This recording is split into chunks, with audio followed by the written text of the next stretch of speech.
Hey there. Tonight we're walking back through time to a place they never taught you about in school.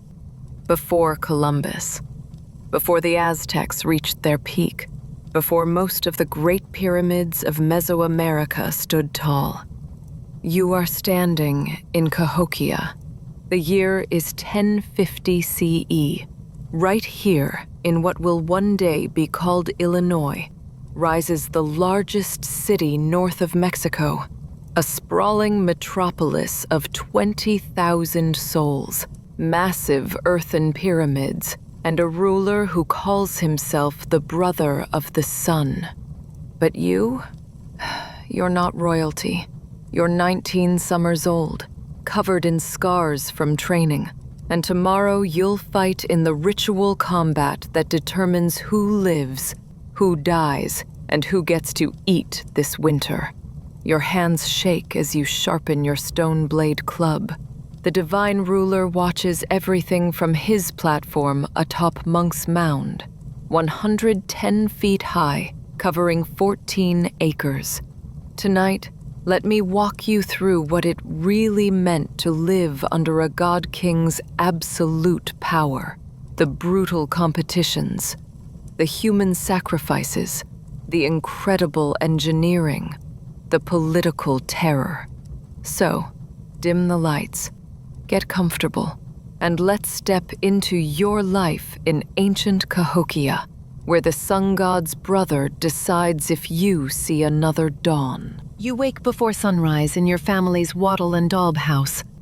The structure measures 12 feet across, barely enough room for you, your mother, your younger sister, and your aging father who can no longer fight.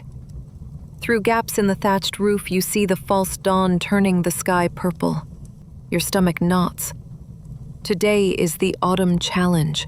Your mother kneels by the central fire pit, stirring cornmeal mush in a clay pot. She doesn't look at you. She's been crying. You can tell from the redness around her eyes, though she'd never admit it. Your sister, only 11 summers, sits in the corner braiding cord from plant fibers. She keeps glancing at the stone war club leaning against the wall. Your war club. Eat, your mother finally says, her voice flat. You know she's already mourning you. The mush tastes like ash in your mouth, but you force it down. Protein matters. Strength matters. Outside, you hear the great wooden drums beginning their rhythm from the Grand Plaza. Boom, boom, boom. The sound reverberates through your chest, matching your heartbeat. Your father reaches over and grips your shoulder. His hands, once powerful enough to crush a man's windpipe, now shake with age and old wounds. Focus on their neck, he whispers. Always the neck. The head is too hard. The chest has ribs. But the neck... He draws a finger across his throat. You nod. You've heard this 100 times during training. But knowing and doing are different things, especially when the penalty for losing isn't just death. It's being sacrificed on the great sun's altar. Your body thrown down the steep side of Monk's Mound as an offering. You step outside into the humid morning air. The city of Cahokia stretches before you in the growing light, a geometric marvel of earthen pyramids, plazas, and wooden palisade walls. The Grand Plaza alone covers 40 acres, larger than you can walk across in the time it takes the sun to move a finger width across the sky. But what strikes you most is Monk's Mound. The massive pyramid rises like a man-made mountain in the pre-dawn gloom, its 4 terraces ascending to the platform where the brother of the sun maintains his residence. From there, he can see everything.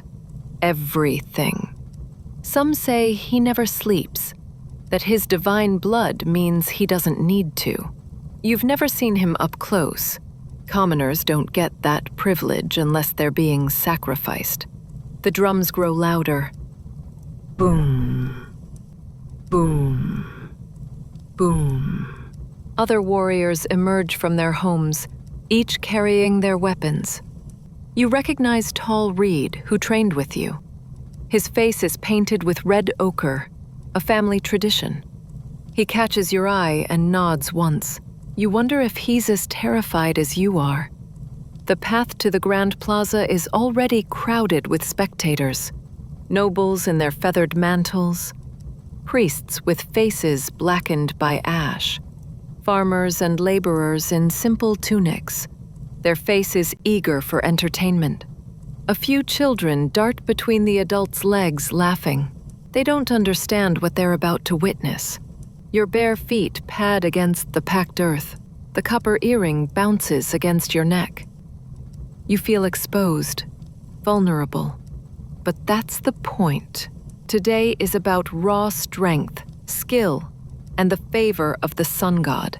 Clothes, armor, protection, these are for weak men who don't trust their own power.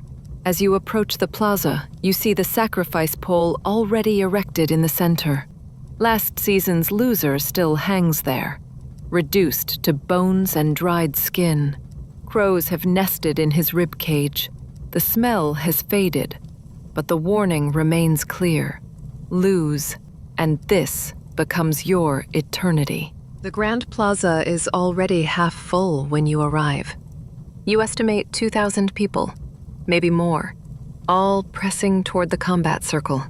The circle itself is marked by stones painted white, 30 feet across, enough room to fight but not to run. Running means dishonor. Dishonor means your family loses their home, their status, everything. A priest approaches you. His name is Blackshell, and you've seen him at ceremonies, chanting in the old language that only priests and nobles understand. His face is covered in tattoos, spiral patterns that mark him as a servant of the sun god. In his hands, he carries a clay bowl filled with liquid that smells like rotting earth. Drink, he commands, not asks. Commands. You know what this is. Yopon tea, brewed strong enough to make your heart race and your vision sharpen. It's also an emetic. Within minutes, you'll vomit. Everyone does. It's meant to purify you before combat, to empty your body of weakness. But really, it's also strategy. Fighting with an empty stomach means if you're gutted, there's less to spill out. You drink. The taste is bitter beyond belief, like licking charcoal mixed with spoiled meat. Your throat tries to reject it, but you force it down. Blackshell nods approvingly and moves to the next warrior. The brother of the sun hasn't appeared yet. He'll wait until the last moment, making everyone anticipate his presence. It's psychological warfare, keeping people focused on him, reminding them of his power. Around you, warriors stretch and prepare. Some pray silently. Others stare at the combat circle with hollow eyes. You count 16 total combatants today. The brother of the sun's guards, elite warriors with obsidian-studded clubs, stand around the circle's perimeter. They'll kill anyone who tries to flee. Your stomach lurches. The tea is working. You turn away from the crowd and vomit into the grass, your body heaving. When you straighten, your vision is indeed sharper. Everything seems more real, more immediate. The drumming is inside your skull now. Boom, boom, boom. The drums stop. The sudden silence is worse than the noise. 2,000 people hold their breath. You hear a hawk crying somewhere overhead, the sound piercing in the stillness. Then you see him. The brother of the sun emerges from his residence atop Monk's Mound.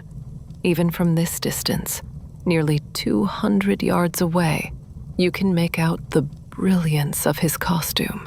His mantle is covered entirely in bird feathers, each one dyed a different shade of red, yellow, and orange, creating the illusion that he's wearing fire itself. On his head sits a crown of copper shaped like sun rays extending outward. He begins his descent down the steep wooden staircase built into Monk's Mound's southern face. 156 steps. You know because everyone knows. Children count them as a learning exercise. Behind him walk his 4 body servants, each carrying items: a fan made from swan feathers, a clay vessel filled with sacred water, a rope made from human hair, and a knife carved from white stone. The procession takes 10 minutes. 10 minutes where everyone watches in silence. This is his power, making thousands wait on his convenience. You notice that he doesn't hurry, doesn't stumble despite the height and steepness. Divine blood. Whispering people whisper. The sun god's own brother doesn't fear falling. When he finally reaches the plaza floor, priests rush forward to lay down a path of woven mats.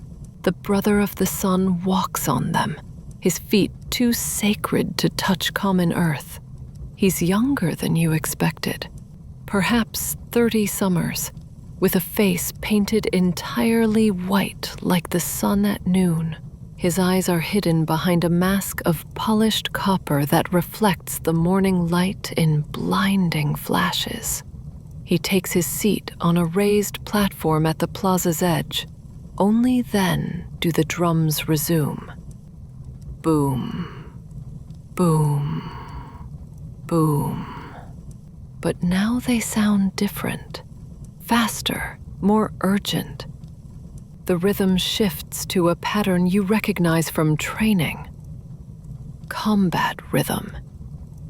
Dance of death rhythm.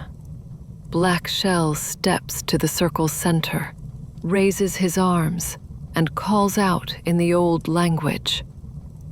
You don't understand the words, but you know what they mean. Let the sun god judge the worthy. Let blood water the earth. Let the strong survive and the weak nourish the gods. Your name is called first. You step into the white circle. The stones feel cool under your feet, smooth from countless warriors who stood here before you. Your war club feels heavier than it did during training. It's a simple weapon, hardwood shaft 2 feet long, a stone blade lashed to the head with wet sinew that dried iron hard. You've killed rabbits with this club. You've never killed a man. Your opponent enters from the opposite side. Your stomach drops. It's Stone Fist, a warrior who's fought 3 previous challenges and survived all of them. He's 27 summers old, covered in scars that tell stories of victory. His left ear is missing, taken by an opponent who didn't survive. His eyes are flat, emotionless, the eyes of someone who's comfortable with killing. He's bigger than you, heavier by 30 pounds of muscle. His club is larger too, with a blade of dark flint that looks sharp enough to split bone. He doesn't look nervous. He doesn't look excited. He looks bored. Black Shell reads from a deerskin scroll, listing your names and lineages for the crowd. Your father was a warrior. Your grandfather was a warrior. Your great-grandfather helped build the palisade walls. Honorable but not noble.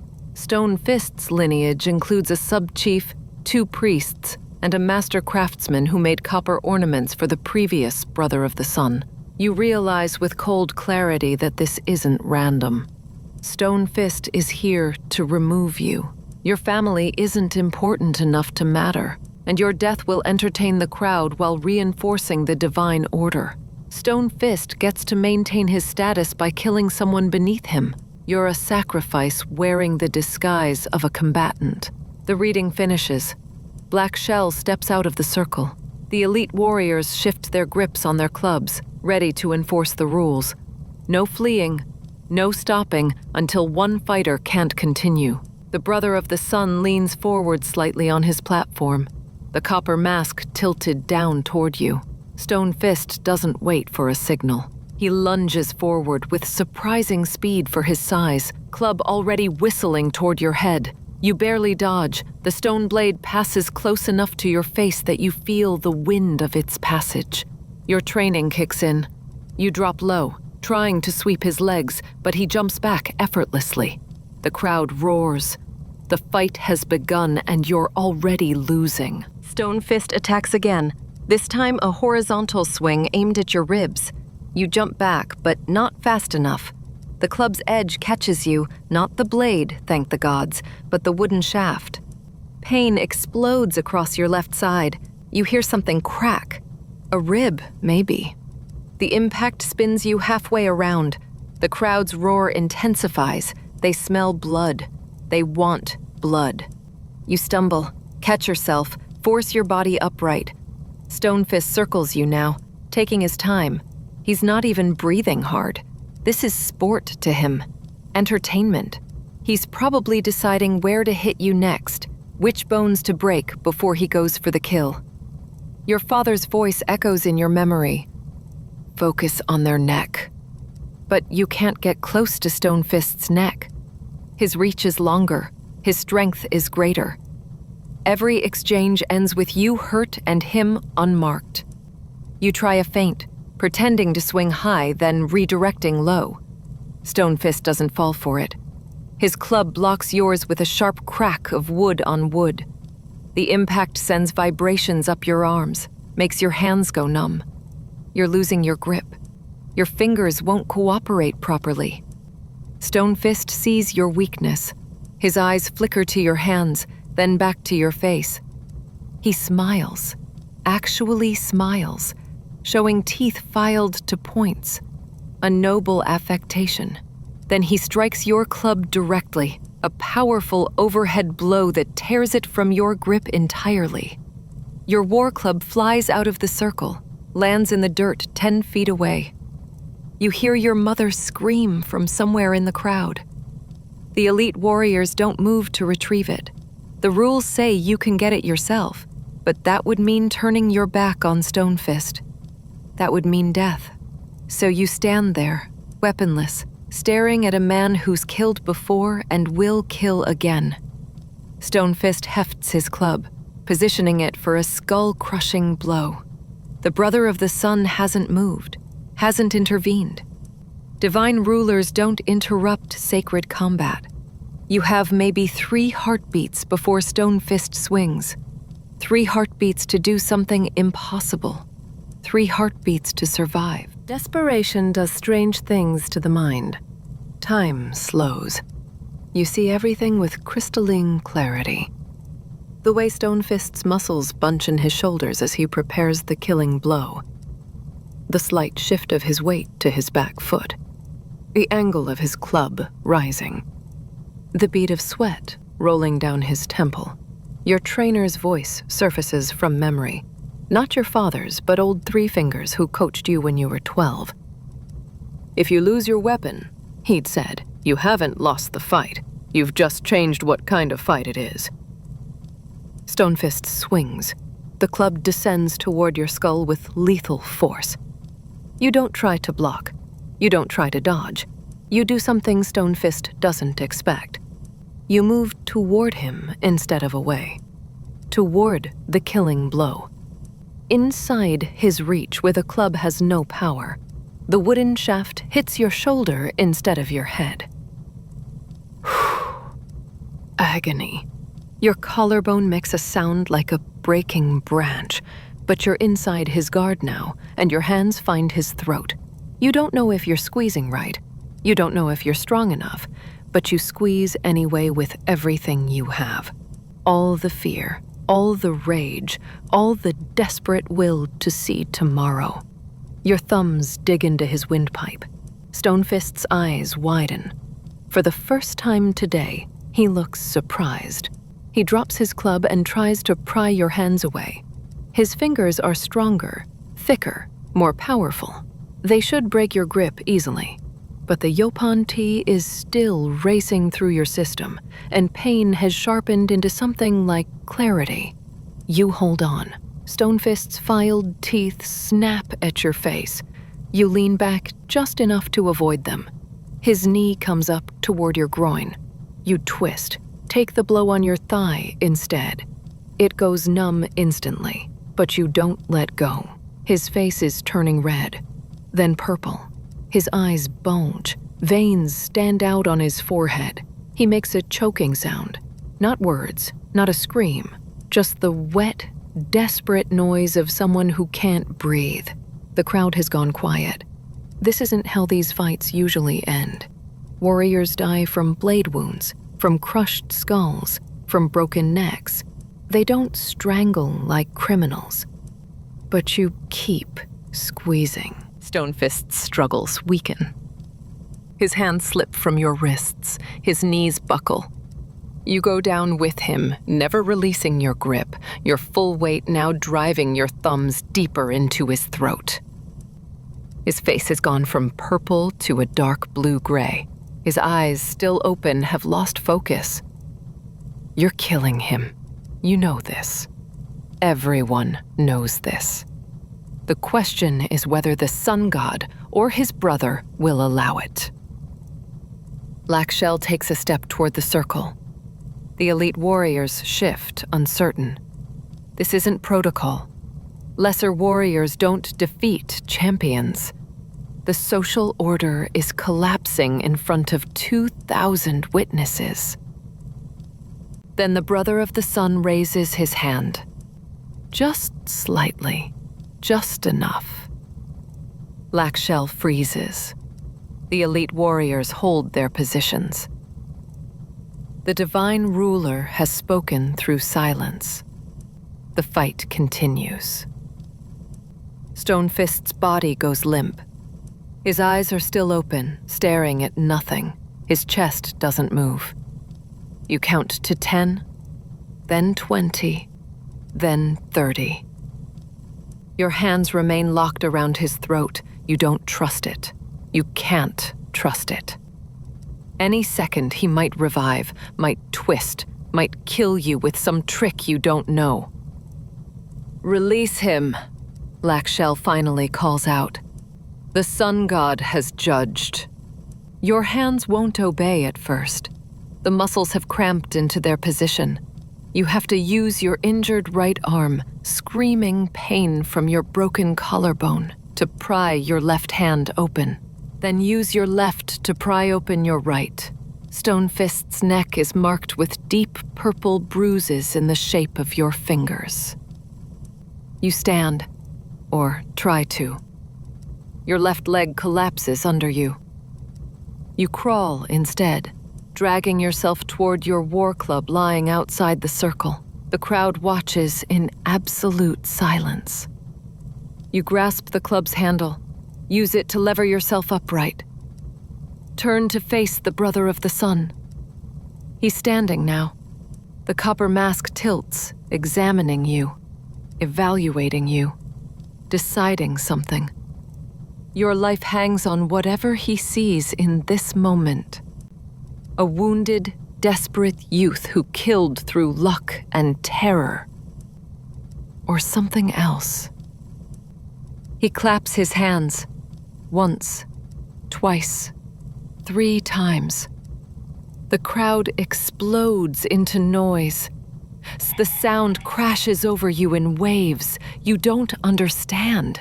You killed a champion. You broke every expectation. You should be executed for disrupting the social order. But you're still alive. For now. Stonefist's struggles weaken. His hands slip from your wrists, his knees buckle. You go down with him, never releasing your grip, your full weight now driving your thumbs deeper into his throat. His face has gone from purple to a dark blue-gray. His eyes, still open, have lost focus. You're killing him. You know this. Everyone knows this. The question is whether the sun god or his brother will allow it. Blackshell takes a step toward the circle. The elite warriors shift, uncertain. This isn't protocol. Lesser warriors don't defeat champions. The social order is collapsing in front of 2,000 witnesses. Then the brother of the sun raises his hand. just slightly, just enough. Laxshell freezes. The elite warriors hold their positions. The divine ruler has spoken through silence. The fight continues. Stonefist's body goes limp. His eyes are still open, staring at nothing. His chest doesn't move. You count to 10, then 20, then 30. Your hands remain locked around his throat. You don't trust it. You can't trust it. Any second he might revive, might twist, might kill you with some trick you don't know. "Release him," Laxshell finally calls out. "The sun god has judged." Your hands won't obey at first. The muscles have cramped into their position. You have to use your injured right arm, screaming pain from your broken collarbone, to pry your left hand open. Then use your left to pry open your right. Stonefist's neck is marked with deep purple bruises in the shape of your fingers. You stand, or try to. Your left leg collapses under you. You crawl instead, dragging yourself toward your war club lying outside the circle. The crowd watches in absolute silence. You grasp the club's handle, use it to lever yourself upright. Turn to face the brother of the sun. He's standing now. The copper mask tilts, examining you, evaluating you, deciding something. Your life hangs on whatever he sees in this moment. A wounded, desperate youth who killed through luck and terror. Or something else. He claps his hands. Once, twice, 3 times. The crowd explodes into noise.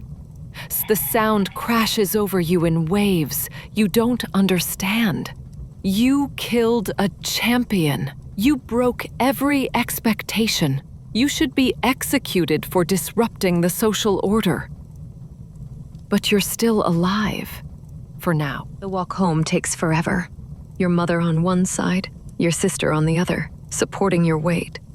Your father meets you halfway, his face unreadable. He looks at your shoulder, your leg, then at your face. Doesn't say a word, just takes your weight from your mother. His old frame still strong enough to carry you the rest of the way.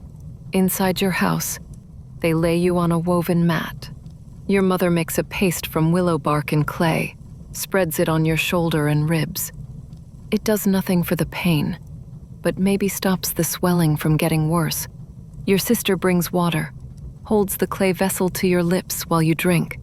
It tastes like the river, muddy, slightly sweet. You have to refuse, your mother says suddenly. She's not looking at you, focusing instead on grinding more bark. Whatever that token means, refuse it. Your father, not agreement or disagreement, just acknowledgement that she spoke. You saw Stonefist, your mother continues. Elite warriors are killers. That's all they are. The brother of the sun uses them to enforce his will. They execute dissidents. They raid villages. They take slaves. You become one of them. You stop being my son. He's already not your son, your father says quietly. He's a warrior who killed in sacred combat. The sun god chose him. You can't refuse the sun god. Your mother's hands stop grinding. The sun god didn't choose him. He strangled a man to death like a criminal. Where's the divinity in that? The silence that follows is dangerous. Your sister backs away, understanding that this argument is beyond her. You want to speak, but your throat hurts too much. And honestly, you don't know what you'd say. Your father moves to the doorway, looks out at the city. 22 summers ago, he says, I killed a man in the Autumn Challenge. Used a rock. Crushed his skull while he was down. Not honorable. Not clean. but I won. He turns back. The elite warrior offered me a token then, too. I refused. Thought I could go back to being a farmer, a family man. He lifts his shirt, shows a scar you've seen before but never questioned. A long, puckered thing running across his lower back. They punished me for refusing. Not officially, just accidents. A falling timber at a building site.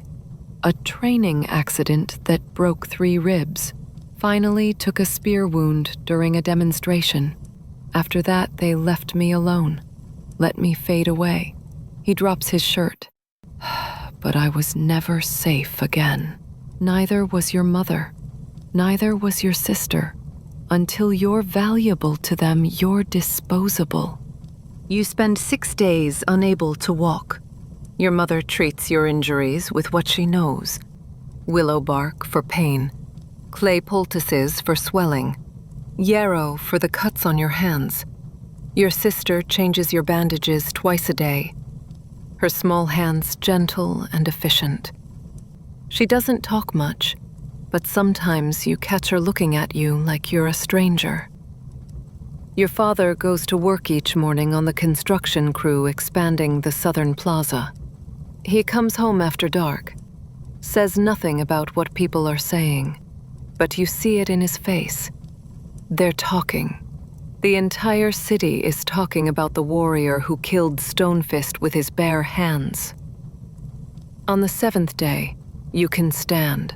On the 8th, you can walk, though your leg drags and your shoulder screams with every movement.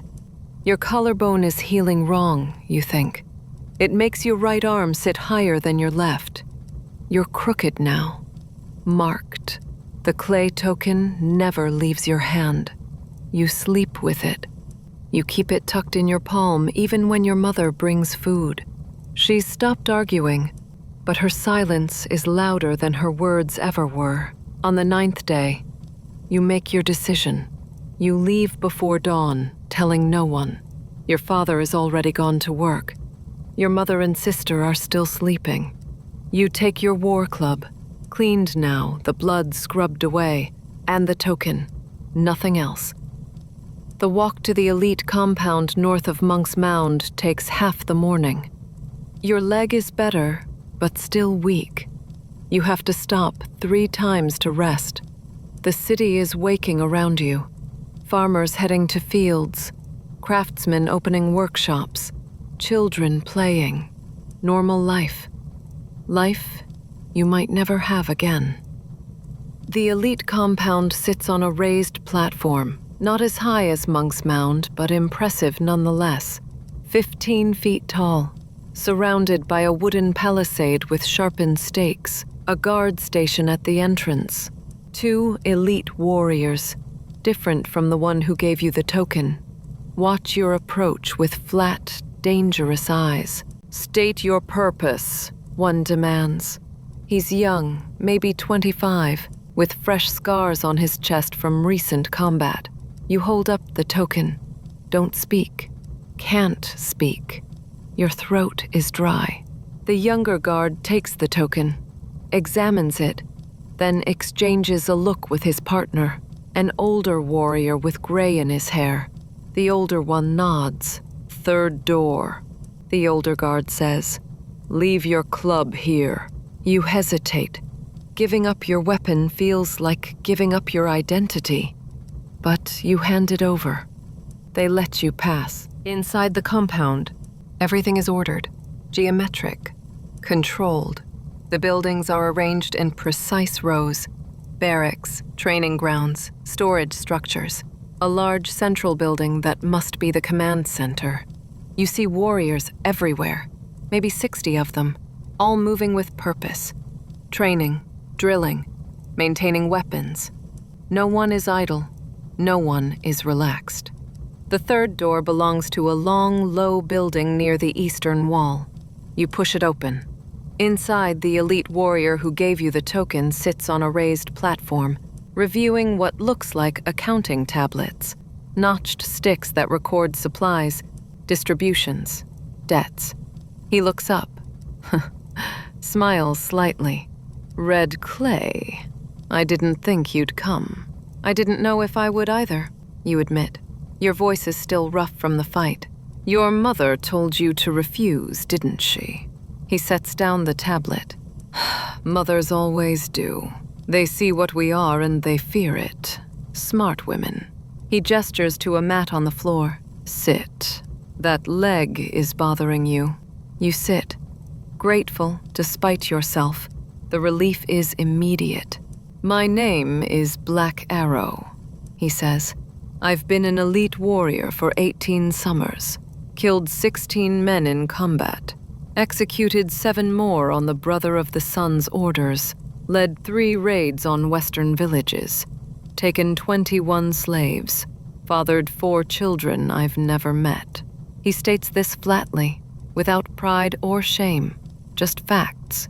This is what you're volunteering for. This is what the token means. I didn't volunteer, you say quietly. I fought to survive. Everyone survives. Black Arrow replies, but you survived memorably. You strangled Stonefist to death in front of the Sun God's brother. Do you understand what that means politically? You shake your head. Stonefist's family was rising in influence. They had money, connections, 3 sons in warrior roles. The Brother of the Sun needed them. Diminished. But he couldn't order it directly. Divine rulers don't play politics, obviously. Black Arrow leans forward. So he arranged for Stonefist to fight a nobody. Expected Stonefist to win easily, which would have been fine. 1 more victory to boost his family's status. But if Stonefist lost, he shrugs. Then the Sun God judged him unworthy. His family is disgraced. Their influence collapses. The Brother of the Sun's problem solves itself. I was a tool, you say slowly, understanding. We're all tools. Black Arrow agrees. The question is whether you're a tool that gets used once and discarded, or a tool that gets maintained, sharpened, and wielded repeatedly. I want to be useful, you say. The words taste strange in your mouth. Admitting this feels like betraying your mother, your father, everything they hoped for you. But you're also admitting something true. Black Arrow nods once, as if he expected this answer. Training begins before dawn tomorrow. You'll live here, in the compound, 1 meal a day, at sunset. Training is combat, weapons work, tactical studies, and what we call compliance exercises. You'll learn to follow orders without hesitation, even orders you don't understand or agree with. You'll learn to kill efficiently. You'll learn to watch people die without flinching. He pauses. You'll also learn why the Brother of the Sun's rule matters, why the divine system keeps 20,000 people fed, housed, and organized, why sometimes brutality is necessary for civilization. You want to ask questions, but something in his expression tells you this isn't the time. The Brother of the Sun wants to see you, Black Arrow continues. Today, before training begins. That's unusual. Most new recruits never meet him directly. They're tools that serve without ever seeing the hand that wields them. Your stomach drops. Why does he want to see me? Because you're interesting, Black Arrow says simply. You broke the pattern. You survived impossibly. He wants to understand you, decide how to use you. He stands, towering over you even though you're both inside a low-ceilinged room. But first, you bathe. You stink of fear, sweat, and willow bark. No one meets the Brother of the Sun smelling like a wounded animal. He leads you outside to a bathing area, a wooden structure with channels bringing water from the river. It's communal, and 8 other warriors are already there, washing themselves with sand and plant fiber brushes. They glance at you, assess you with quick professional evaluation, then ignore you. You're the new one. You're beneath notice until you prove otherwise. You strip and enter the water. It's cold, shockingly so, and your injuries scream in protest, but you scrub anyway, working the dirt and medicine paste from your skin. Black Arrow hands you a clay vessel filled with rendered animal fat mixed with herbs. For your hair, he explains, and your skin. Audience with divinity requires cleanliness. When you emerge, a clean breechcloth is waiting, not dyed red like your old one, but white, pristine, the color of purity, of new beginnings, of sacrifice. The walk to Monk's Mound takes 20 minutes. Black Arrow doesn't speak. You don't either. Your heart pounds harder with each step, and it has nothing to do with your injuries. You've never been close to Monk's Mound. Common people don't approach it unless summoned. You've only seen it from a distance, a geometric impossibility dominating the landscape. Up close, it's overwhelming. A mountain of packed earth, the sides so steep that the wooden staircase climbing the southern face looks like a ladder reaching toward the sun itself. At the base, 4 elite warriors stand guard. They're different from the others you've seen. Older, more decorated, their faces marked with elaborate tattoos that identify them as the brothers' personal guard. They wear feather capes even in the heat, and each carries a club inlaid with copper. Black Arrow speaks to them in the old language. You catch a few words, your name, something about sacred combat, something that might be the sun chose him. One of the guards looks at you, really looks, his eyes traveling over your crooked shoulder, your scarred hands, your white breechcloth. Then he nods. You go alone from here, Black Arrow says, up the stairs. All 156 of them. When you reach the platform, wait. The Brother of the Sun will send someone for you. He grips your shoulder, your good one. Listen more than you speak. Answer questions honestly. Don't try to impress him. He sees through lies like they're clear water. Then he's gone, and you're alone at the base of the stairs with 4 guards watching you like you're a potential threat. You start climbing. The first 50 stairs are manageable. Your leg hurts, but training has conditioned you to ignore pain. The next 50 are harder. Your breath comes short. The stairs are steep, narrow, worn smooth by countless feet. One misstep means falling, tumbling down to break yourself on the packed earth below. By the time you reach 100 stairs, your vision is swimming. Your collarbone is grinding, sending sparks of agony down your arm. But you don't stop. Stopping means weakness. Weakness means failure. Failure means death. Stair 156. You step onto the platform at the summit. The wind hits you first. Up here, nothing blocks it. It howls across the flat platform like a living thing. The platform itself is massive, covering the entire top of the mound, maybe 40 feet by 60 feet. Several structures stand here: the brothers' residence, storage buildings, a ceremonial space. And the view. Gods, the view. You can see the entire city, the Grand Plaza, the lesser mounds, the copper workshops, the farmland beyond, the river winding like a silver snake. 20,000 people below you, looking like ants. You understand suddenly why the Brother of the Sun lives here. From this height, people aren't people. They're patterns, movements, resources to be managed. You could watch an entire life happen below you: birth, struggle, death, and it would look like a brief flicker. A servant approaches. Young, maybe 14, wearing a simple brown tunic. He doesn't speak, just gestures for you to follow.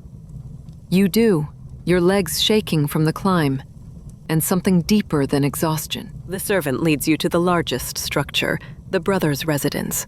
It's unlike any building you've seen. The walls are plastered smooth and painted with red ochre. The roof is covered in thatch so perfectly laid that not a single stalk is out of place. A door made from planks fitted so tightly you can't see the seams. The servant pulls the door open. "Wait inside," he says, the first words he's spoken. His voice is high, unbroken. Then he's gone. You step inside. The interior is dim, cool, scented with burning herbs you don't recognize. The floor is covered in woven mats dyed in geometric patterns. Against the far wall sits a raised platform covered in furs. Bear, deer, something spotted you can't identify. Copper ornaments hang from the ceiling on cords, turning slowly in the breeze from the open door, catching light from oil lamps burning in clay bowls. You're alone for maybe 100 heartbeats. You count them, trying to calm yourself. It doesn't work. Then the interior door opens, and the brother of the sun enters. He's not wearing his ceremonial feather mantle, not wearing his copper crown. No face paint, no mask. Just a simple white robe that reaches his feet, belted with a cord woven from plant fibers. His face is ordinary. High cheekbones, strong jaw, dark eyes, a mouth that looks like it smiles often, even though it's not smiling now. He could be anyone, any noble, any successful craftsman, except for his presence. The moment he enters, the room feels smaller. The air feels heavier. Your instinct screams at you to kneel, to prostrate yourself, to make yourself smaller in the presence of something greater. You kneel, not because you choose to, but because your body does it automatically. "Red clay," he says. His voice is normal too, pleasant, educated, the accent of someone who studied with priests. "Stand up. I want to see you properly." You stand, fighting every instinct. He circles you slowly, examining you like you're a horse he's considering buying. He sees your crooked shoulder, touches it with one finger. You flinch. He notices the flinch, smiles slightly. "Broken bone that healed wrong," he observes. "Your mother said it?" "Yes, brother of the sun. Just Lord is fine. We are having a conversation, not conducting a ceremony." He completes his circle, stands in front of you. "You killed Stone Fist. I watched it. Very impressive. Also very ugly. Do you know why it was ugly?" You hesitate. "Because I strangled him?" "Because you didn't know what you were doing," he corrects. "You panicked. You got lucky. Stone Fist expected you to fight like a warrior. Honor, technique, skill. Instead, you fought like a terrified animal. And terrified animals are unpredictable. Dangerous." He tilts his head. "Do you think you could do it again? Kill someone. Kill someone when you're not terrified. When you have time to think about it. When they beg you not to." The question sits in the air like poison smoke. You don't answer immediately. Can't. The question has weight to it, like something that will define you forever depending on how you respond. "I don't know, Lord," you finally admit. "I've never had to." "Honest answer," he says, nodding. "Good. Liars tell me they could kill anyone, anytime, that they're natural warriors. Honest men admit uncertainty." He moves to the fur-covered platform, sits cross-legged on it with surprising grace. "Do you know why Cahokia exists?" The change of subject throws you. Because of you, Lord, the divine ruler. Wrong. He says it flatly, without anger. Cahokia exists because 15,000 years ago, give or take, the climate changed. The megafauna died. The old hunting traditions collapsed. People who had been nomads for generations suddenly couldn't survive by following herds. They needed to stay in one place, grow food, store food, organize food distribution. He gestures at the window, at the city below. This is what organization looks like. 20,000 people living in the same space, not murdering each other for resources. It's a miracle. A fragile, precarious miracle. You listen, confused about where this is leading. The problem with organization, he continues, is that it requires people to accept inequality. The farmer works all day and gets a basket of corn. The craftsman works all day and gets 2 baskets. The priest works all day and gets 3. Why? Why should anyone accept this? What stops the farmer from killing the priest and taking his 3 baskets? Divine law, you say, because it's what everyone is taught. Divine law, he echoes, smiling without humor. Yes, the sun god says the priest is valuable, the farmer is less valuable, and therefore the distribution is just. The sun god says I am sacred, and therefore my word is law. The sun god says these things through me, his brother, and no one questions it, because questioning me is questioning him. He leans forward, but the sun god doesn't say anything. I say things. I decide who gets 3 baskets and who gets 1. I decide who lives and who dies. I decide whether Cahokia thrives or collapses. And I maintain this system through violence. Your mouth is dry. This sounds like heresy. Like the kind of words that get people sacrificed. Stonefist's family was getting too powerful. The brother continues casually. Too much influence. Too much wealth. Too many connections. Eventually, they would have challenged my authority. Maybe not openly, but through economics, through alliances, through gradual accumulation of power. So I arranged for Stonefist to die. I used you as the weapon. You, a nobody, a common warrior with no connections, no power, no future. The perfect tool. He stands, walks to you, stands too close. Now that tool has value. You're the warrior who killed a champion. You're interesting. People will remember you. I can use that. Use you. But first, I need to know if you'll break, so I'm going to ask you again. Can you kill someone when they beg you not to? Yes, you hear yourself say. The word comes from somewhere deep, somewhere you didn't know existed. Yes, Lord, I could kill someone who begs, if you ordered it. The brother of the sun smiles. Really smiles this time. Genuine pleasure lighting his face. Excellent. Wrong answer, but excellent delivery. Now tell me the truth. You swallow hard. I don't think I could. Not in cold blood. Not someone defenseless. Better, he says. True, probably, but also not what I needed to hear. Let me explain something about yourself that you don't understand yet. He walks to the window, looks out at the city. You killed Stonefist because you wanted to live. Survival instinct.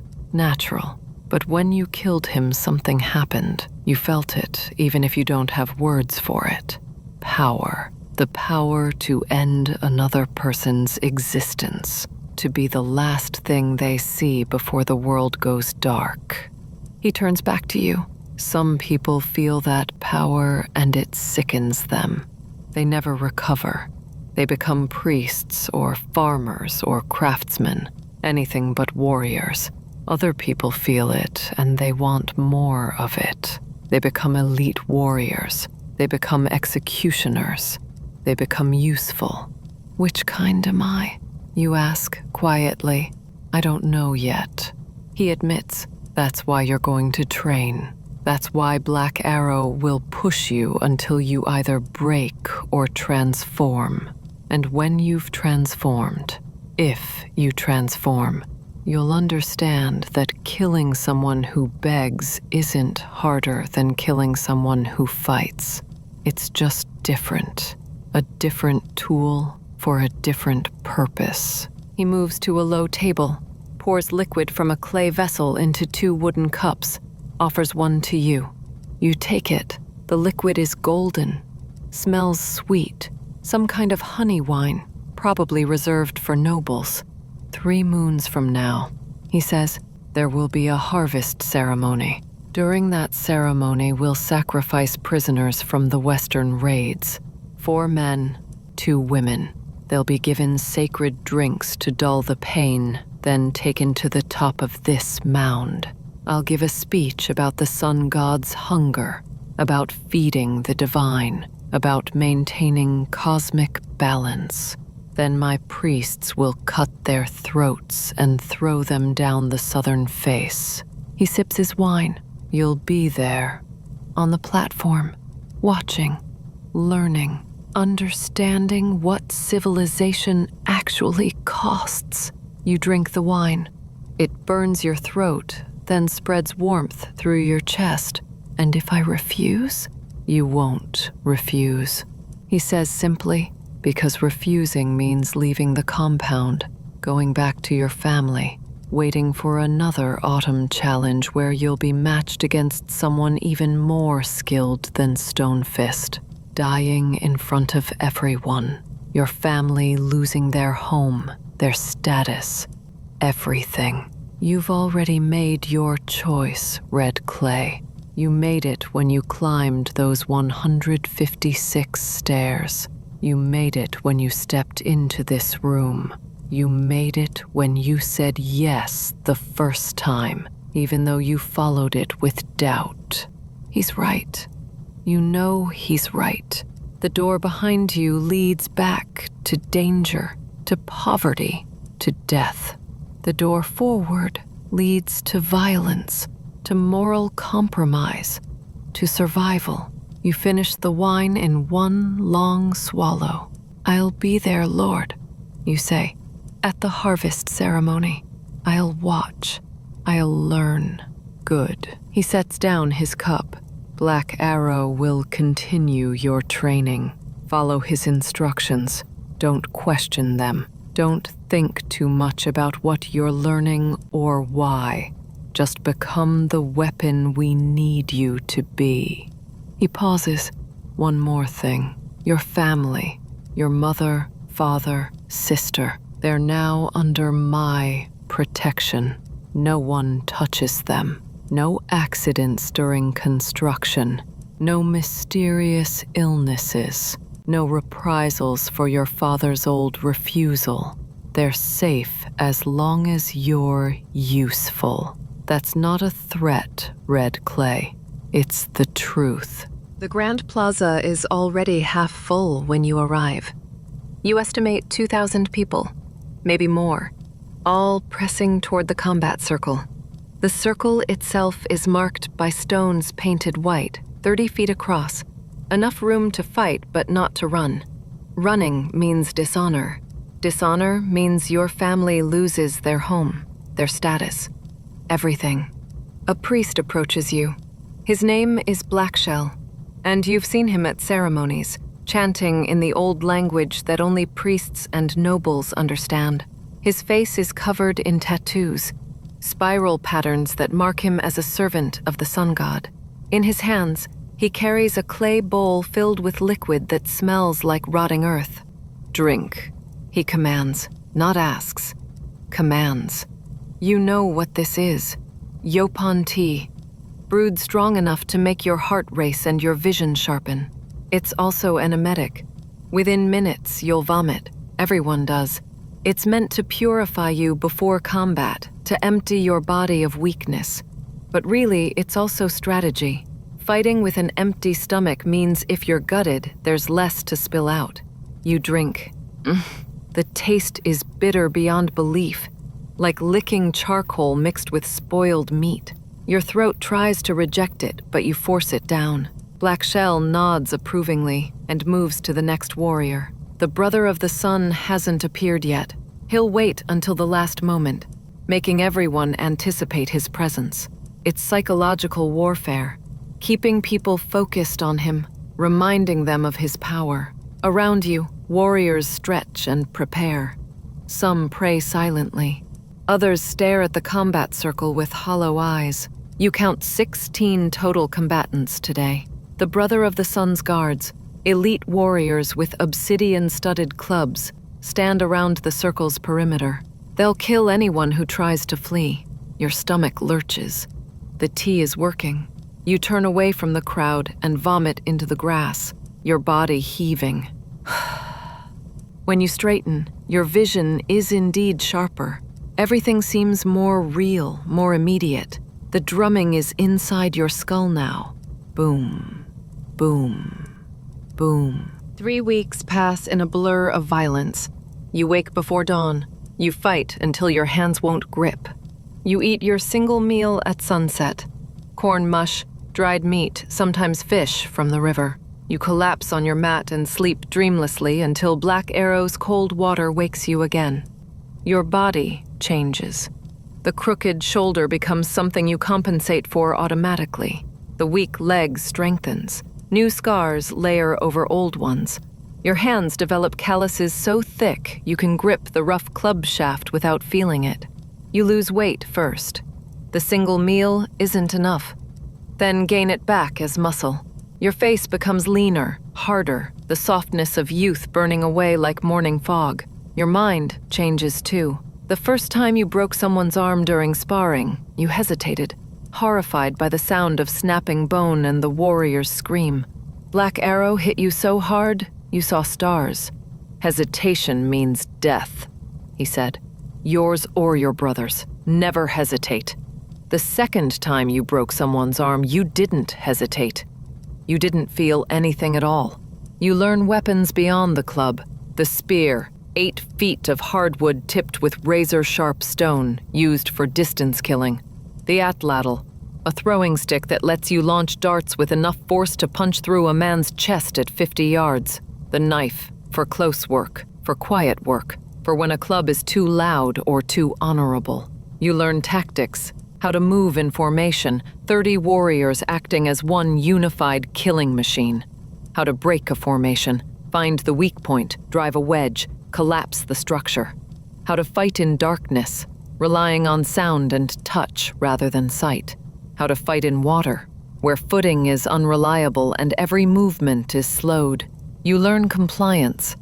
Black Arrow gives orders that seem insane. Hold your hand over a flame until he tells you to move it. Stand motionless in the rain for 6 hours. Crawl through thorns until your skin is shredded. You do it. You all do it. Questioning is punished. Hesitation is punished. The only acceptable response is immediate action. At night, lying on your mat, you sometimes think about your family. Your mother weaving, your sister braiding cord, your father's scarred hands. You wonder if they think about you, if they've already mourned you, if they consider you dead, not physically, but in every way that matters. The harvest ceremony is 3 days away. Black Arrow has been training you specifically for it, teaching you to stand motionless for hours, to watch violence without flinching, to maintain the blank expression of a tool waiting to be used. You won't participate, he explains during one of your rare breaks. You'll stand behind the brother of the sun. Silent, still, a demonstration of his power.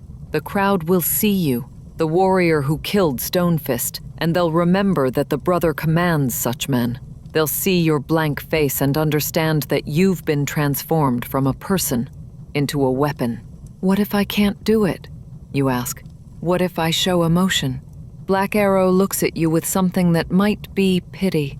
Then you'll be the 7th sacrifice instead of a guard. And your family will lose their protection. And everything you've endured for these 3 weeks will have been for nothing. He stands, stretches, walks away, over his shoulder. Don't worry. You won't show emotion. We've trained it out of you.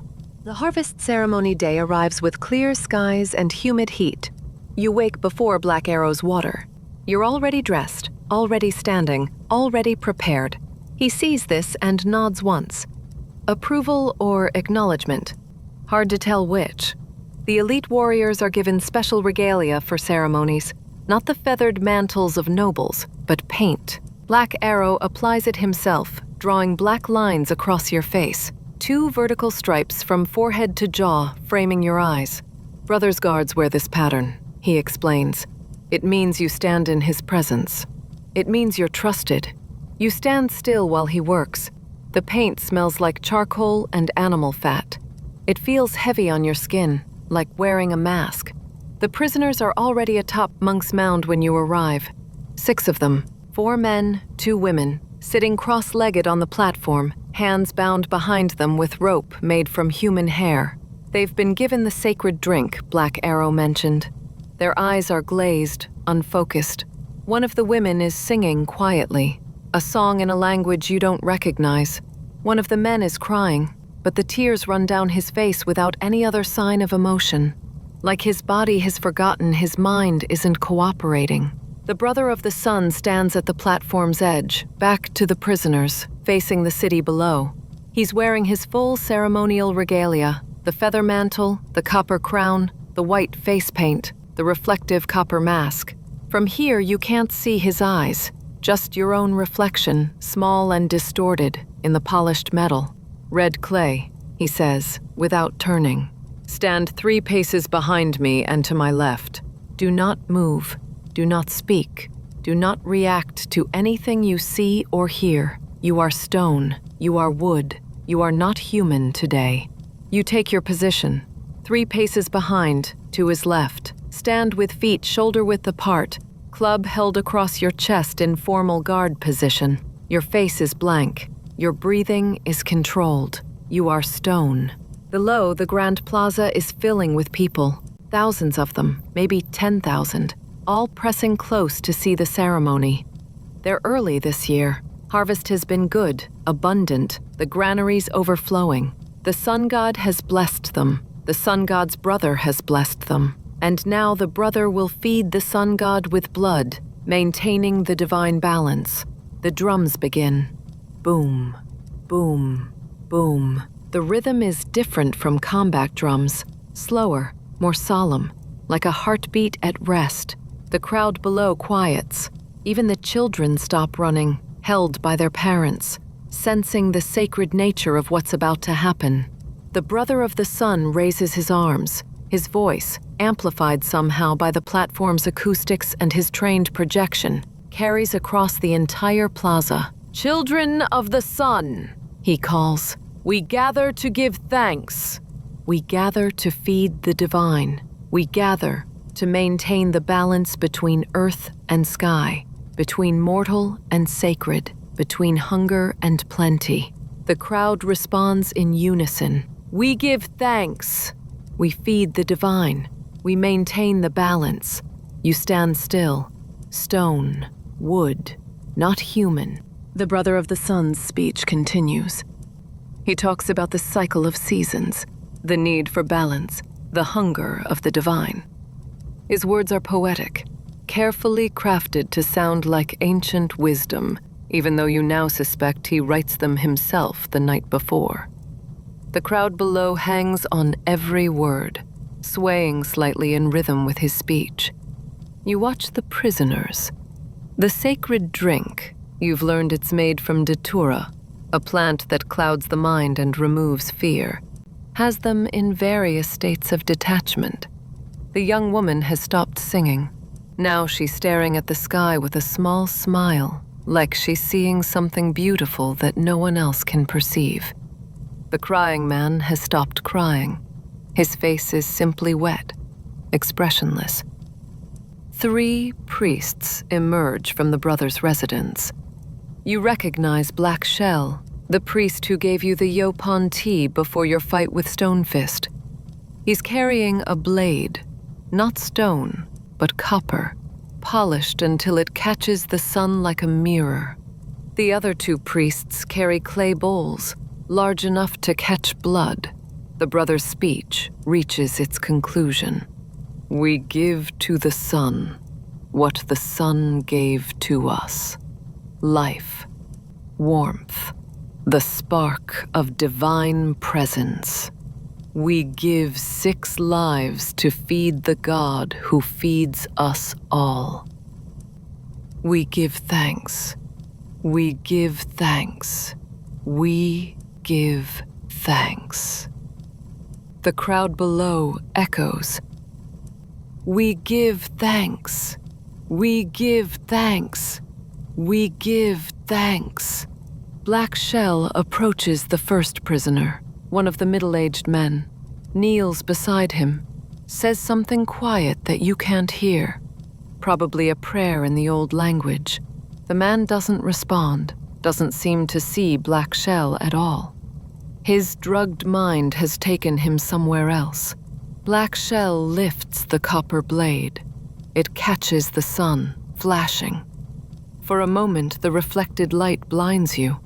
When your vision clears, the blade is already moving, drawn across the man's throat in one smooth motion. When time, the blood flows into the waiting bowls. The last prisoner is the crying man, or the man who was crying. Now he's smiling, that distant, drugged smile that means his mind is somewhere far from this platform.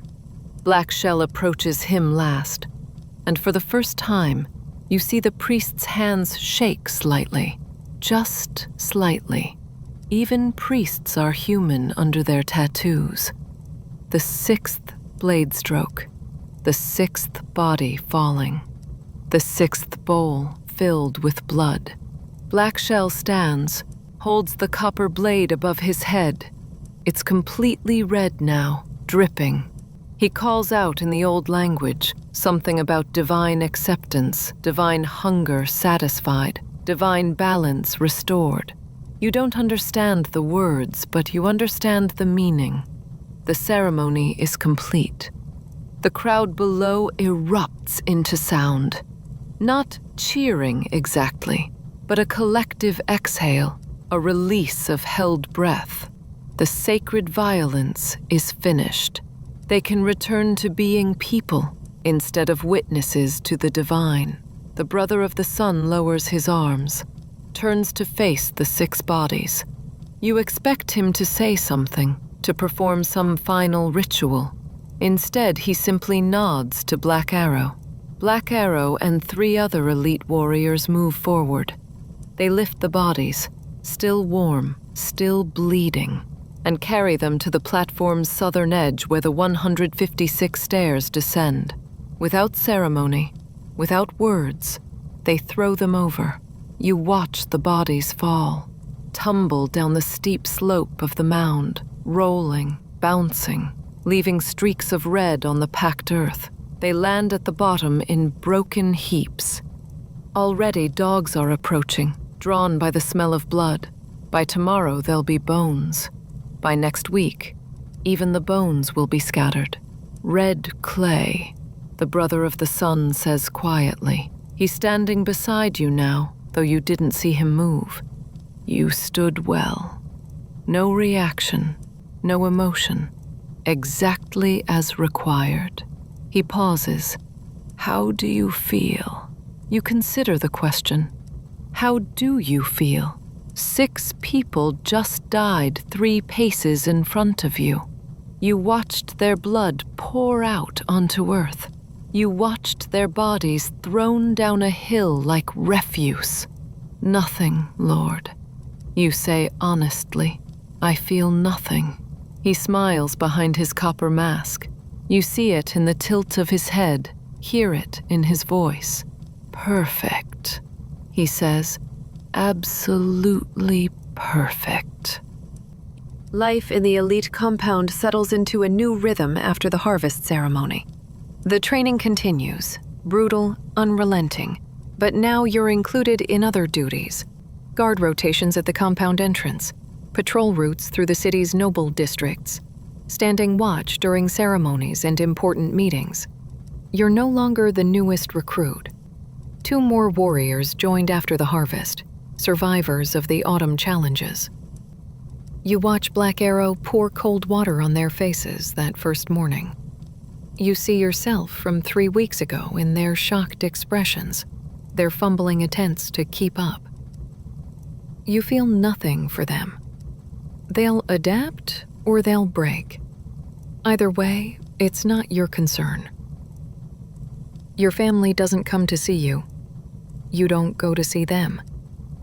The compound is your life now. The other elite warriors, your brothers. You eat together, train together, sleep in the same barracks.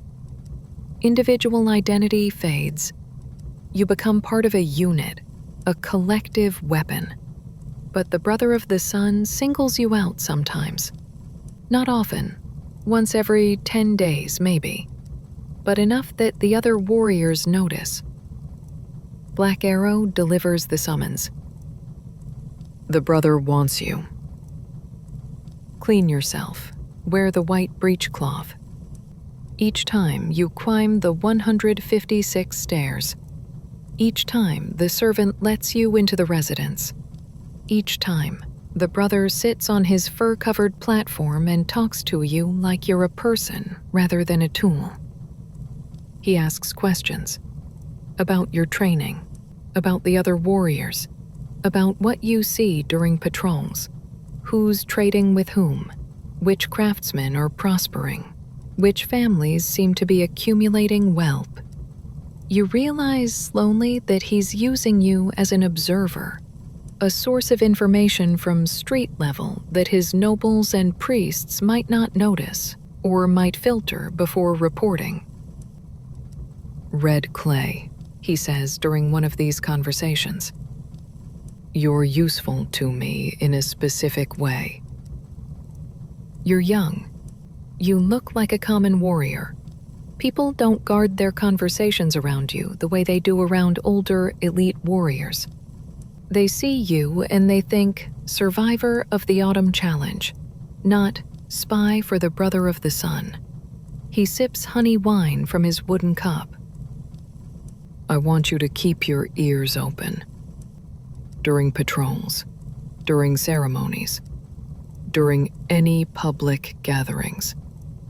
Listen to what common people say when they think no one important is paying attention. Bring me information. What kind of information, Lord? Dissent.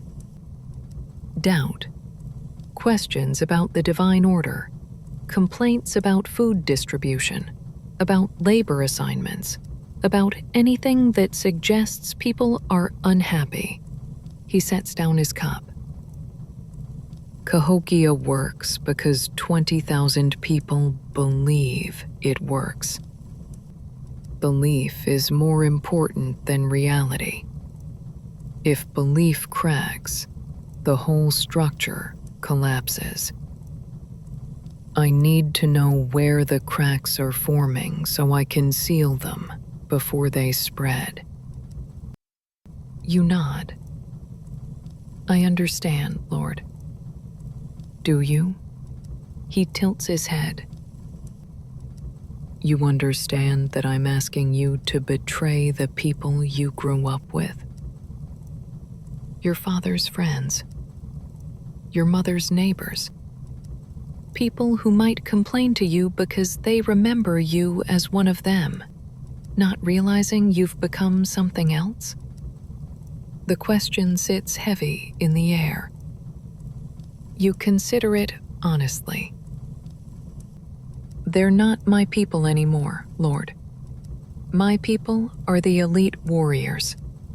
My loyalty is to the compound, to you. He smiles.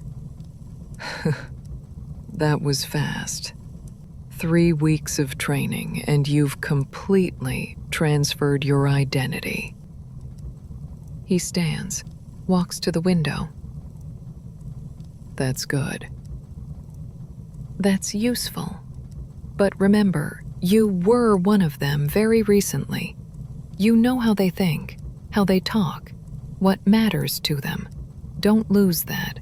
It's what makes you valuable to me. Stay close enough to understand them while being distant enough to report them. You leave that conversation feeling strange.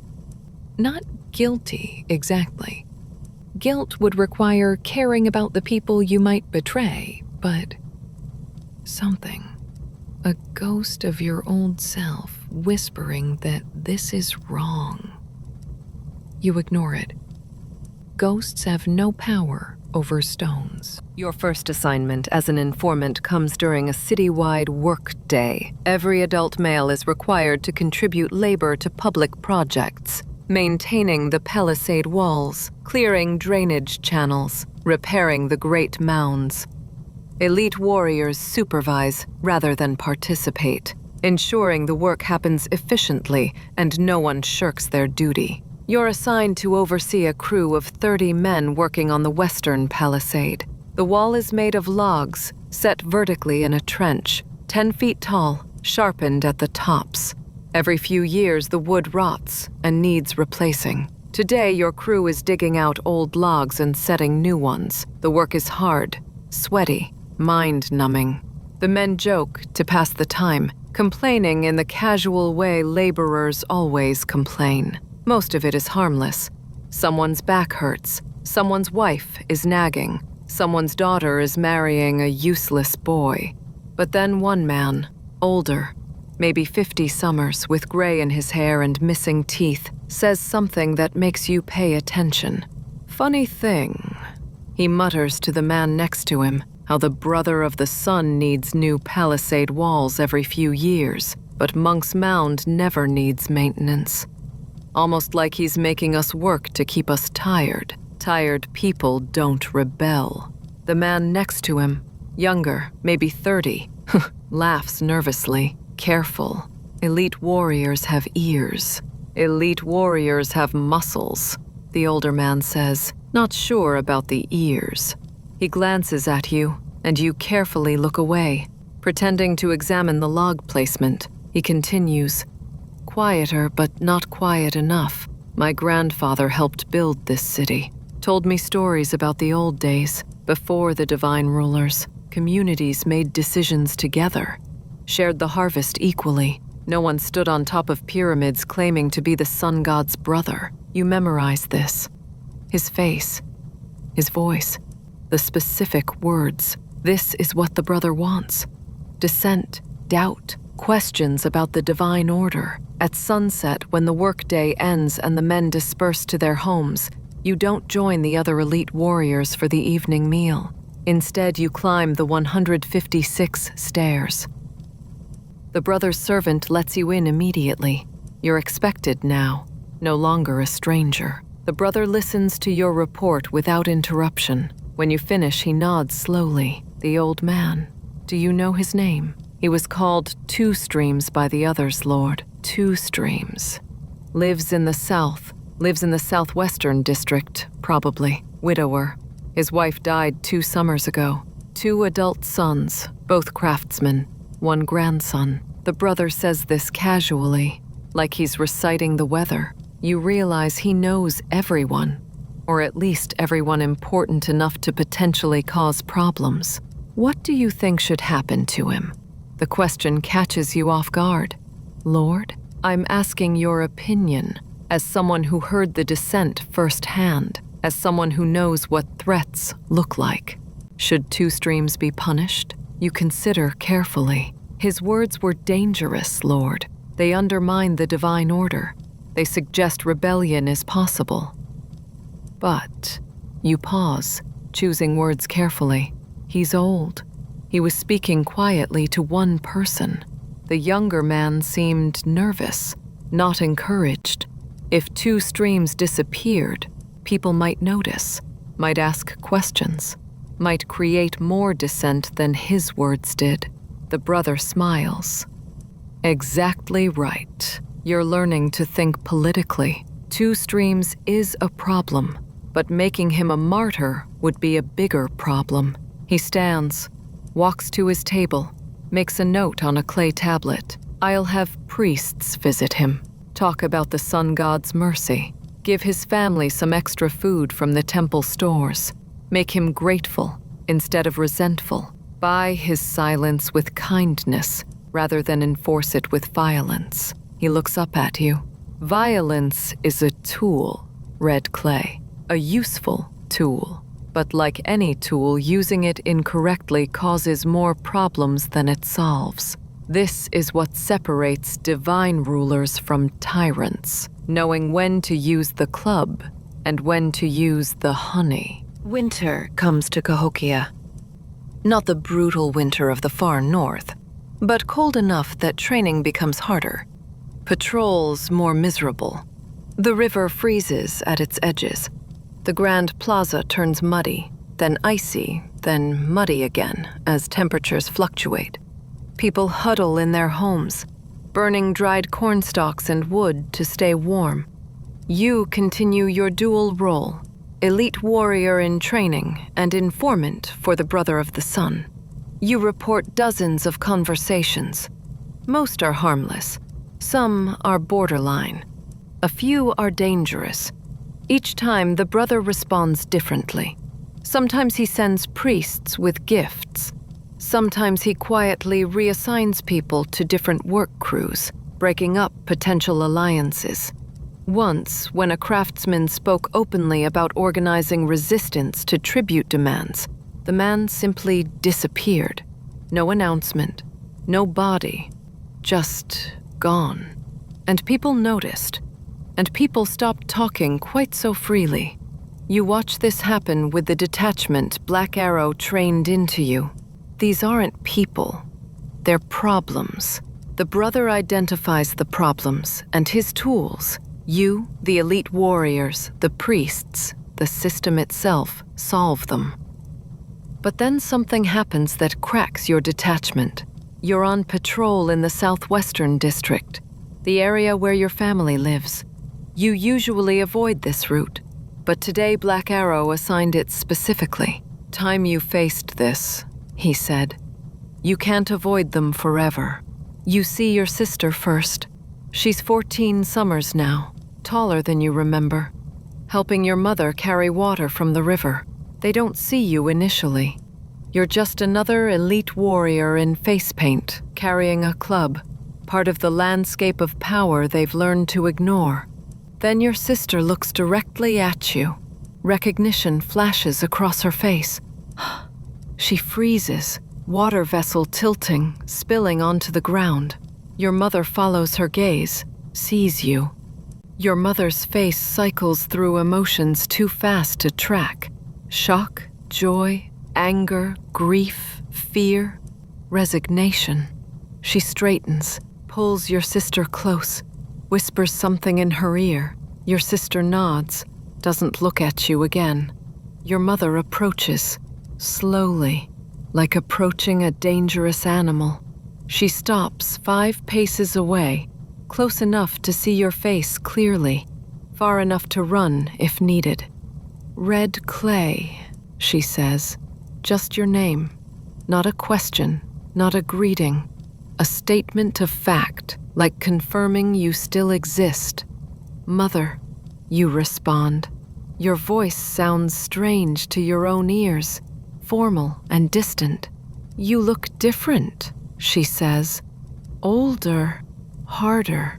She's searching your face for something. The boy she raised, maybe. The son who left 9 weeks ago. Are you well? Do they feed you? I'm well. They feed me. Your father asks about you, wonders if you've forgotten us. I haven't forgotten. The lie comes easily. You have forgotten. In all the ways that matter, they're memories now, not people. Ghosts from a previous life. Your mother sees the lie. Mothers always do. Her face hardens. The brother of the sun's protection is a prison with better walls, she says quietly. Remember that. Then she turns, takes your sister's hand, walks away. Your sister glances back once. You see tears on her face.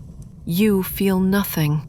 That night, lying on your mat in the barracks, you try to summon emotion.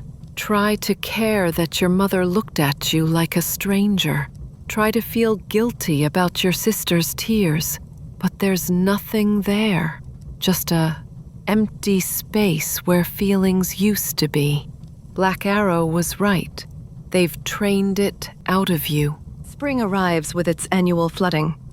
The river rises, spills over its banks, turns the low-lying fields into temporary lakes. This is expected, planned for. The flooding deposits rich silt that makes Cahokia's farmland so productive. But it also makes the city vulnerable. The Brother of the Sun calls a gathering of his elite warriors, all 60 of you, standing in formation in the compound's central plaza. He appears without his ceremonial regalia, just a simple tunic, practical clothing that says this is business, not ceremony. The western villages are hungry, he announces without preamble. Their harvest was poor, their granaries are low. They're looking at Cahokia with envious eyes. He paces in front of the formation, hands clasped behind his back. Intelligence from traders says 3 villages are considering a coordinated raid. They think spring flooding makes us weak, makes our defenses vulnerable. They're wrong, but they don't know that yet. Black Arrow steps forward. What are your orders, Lord? We raid first, the brother says. Strike before they organize. 3 targets. Red Bluff Village, Bone Creek Village, and Western Ridge Village. 15 warriors to each target. Fast, brutal, decisive. Kill the warriors. Take the craftsmen and young people as slaves. Burn the granaries. Leave the villages too broken to threaten us. You feel something stir in your chest. Not emotion exactly, but anticipation. This is what you've been training for. Real combat, real killing. Not sparring matches or ceremonial guards. The brother continues. Black Arrow commands the Red Bluff raid. Stone Bear commands Bone Creek. Red Clay, he looks directly at you, commands Western Ridge. The words hang in the air. Command. You're being given command of 15 warriors, responsibility for a raid. Trust that you'll execute it correctly. Black Arrow looks at you, nods once. Approval. Or maybe just acknowledgement that you've progressed faster than most. The raids happen in 3 days, the brother says. Study the scouts' reports, know your targets, plan your approach, and remember, this isn't sacred combat. This isn't ceremony. This is war. The goal is to remove threats to Cahokia by making those threats fear us more than they fear starvation. The formation disperses. Other warriors congratulate you, pat your shoulder, offer advice. You accept it all with your blank warrior face, processing the information without emotional reaction. But that night, lying on your mat, you think about what's coming. 15 warriors under your command. A village to attack. People to kill. Not drugged prisoners on a ceremonial platform, but armed resistance. Real danger. Real consequences if you fail. You try to feel fear. Try to find anxiety, but there's nothing. Just calculations. How many warriors does Western Ridge Village have? What's their combat training like? What's the terrain around the village? How do you approach without being seen? Where are the weak points? Black Arrow appears beside your mat. Can't sleep. Thinking about the raid, brother. Good. Fear keeps you stupid. Thinking keeps you alive. He sits, cross-legged, an old warrior passing knowledge to a younger one. Your first command. Your first real violence. Some warriors vomit the first time they kill in actual combat. Some freeze. Some go mad with bloodlust and get themselves killed. He looks at you. Which will you be? None of those, you say. I'll be efficient. I'll complete the objective. I'll bring my warriors home alive. He smiles. Actually smiles. Rare for him. Spoken like someone who hasn't actually done it yet. But I believe you'll try. He stands. Study the scouts' reports tomorrow. I'll review your plan tomorrow night. Sleep now. You'll need it. You spend 2 days studying everything about Western Ridge Village. The scouts' reports are detailed. Clay tablets with markings, deerskin maps with charcoal drawings, verbal accounts from traders who've passed through. Western Ridge sits on elevated ground 3 hours' walk from Cahokia. Population maybe 200, mostly farmers with a dozen warriors who've never seen real combat. Their granaries are on the village's eastern edge. Their warrior barracks are on the western edge. The village chief's residence sits in the center, marked by a small mound maybe 15 feet high. Nothing compared to Monk's Mound, but significant to them. You select your 15 warriors carefully. Mix of veterans and newer recruits. The veterans for their experience and steadiness. The newer recruits because they need this experience, and better they get it under controlled circumstances than during a true crisis. Tall Reed is among your choices. He's proven himself in training, and you trust him to follow orders without hesitation. 3 others from your Autumn Challenge group. The rest are warriors you've trained with, sparred with, bled with. You brief them in the compound's planning room. We move at night. New moon, 3 days from now. No torches, no noise. We approach from the north where the ground is marshy. They won't expect attack from that direction because it's difficult terrain. That's exactly why we choose it. One of the veterans, a warrior called Grey Wolf, maybe 35 summers old, asks, "Rules of engagement? Kill adult male warriors. Take everyone else alive if possible. Slaves have value. Burn the granaries. Leave the village intact enough that survivors can spread word of what happens when you threaten Cahokia." You look at each warrior in turn. No rape, no torture, no unnecessary cruelty. We're not barbarians. We're tools of divine authority. We kill because it's necessary, not because we enjoy it. Grey Wolf nods. Clean work. Understood. The night before the raid, Black Arrow comes to review your plan. He listens, asks questions, pokes at weak points. What if they have sentries on the northern approach despite the marsh? We have 4 scouts who'll move ahead, identify sentry positions, eliminate them quietly with knives. The main force waits until scouts signal clear. What if the scouts fail? What if alarm is raised? We charge immediately. Speed becomes more important than stealth. Hit the warrior barracks first before they can organize. Then the chief's residence to remove command structure. Then systematic clearing of the rest. Casualties? I expect 0 casualties on our side if everything goes to plan. Maybe 1 or 2 wounded if it doesn't. Their warriors aren't trained. They're farmers who've been given clubs and told to look dangerous. Black Arrow grunts. His version of approval. One more thing.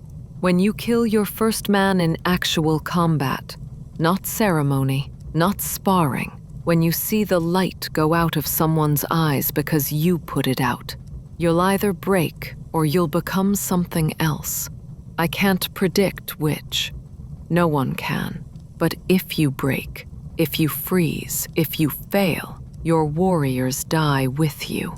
Remember that. Their lives depend on your strength. You sleep poorly that night. Not from fear, from excess energy, anticipation, the kind of restlessness before significant action. Your body knows something important is coming. Dawn arrives.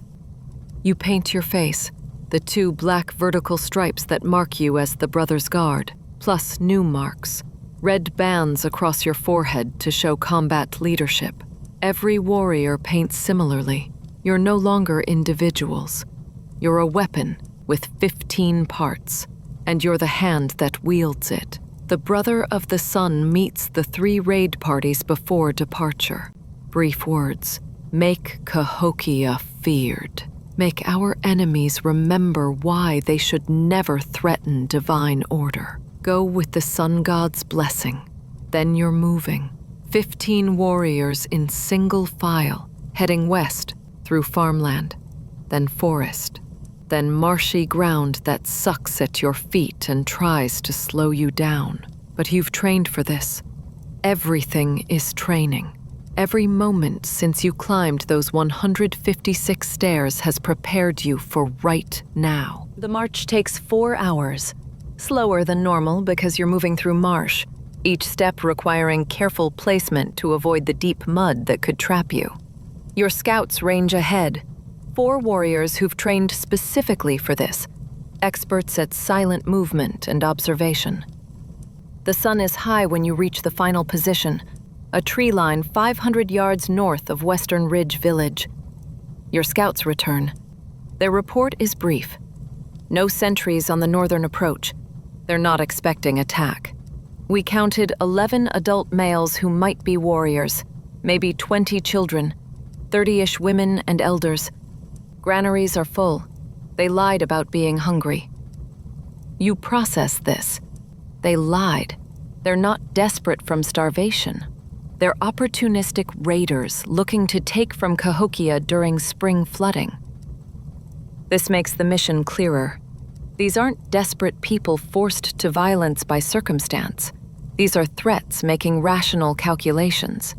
Wrong calculations. We wait for nightfall. You tell your warriors. Rest, eat, check your weapons. When the moon rises, and it'll be dark, new moon, we move. The wait is the hardest part. Combat you can handle. Waiting makes you think. You try to shut down the thinking, focus on tactical considerations, but questions creep in anyway. You're about to kill people. Not in ceremony, not in sacred combat. Just kill them. Because the Brother of the Sun ordered it. Because Cahokia's divine order requires it. You remember the Brother's words. This is what civilization costs. Grey Wolf sits beside you. First command is always the hardest, he says quietly. Not because of the violence. You've seen violence, but because you're responsible. Every decision is yours. Every death, theirs and potentially ours, happens because of your choices. He's quiet for a moment. I froze on my first command. 16 summers ago. Got 3 of my warriors killed because I couldn't make a decision fast enough. Been carrying that weight ever since. What happened? Black Arrow didn't demote me, didn't punish me, just made me train harder, made me study tactics until I could make decisions instinctively, made me understand that hesitation is the enemy, not the people we fight. He looks at you. You won't freeze. I've watched you train. You've got something inside you. Not humanity, not anymore. But not cruelty either. Just emptiness. Emptiness makes the best commanders, because there's nothing to hesitate for.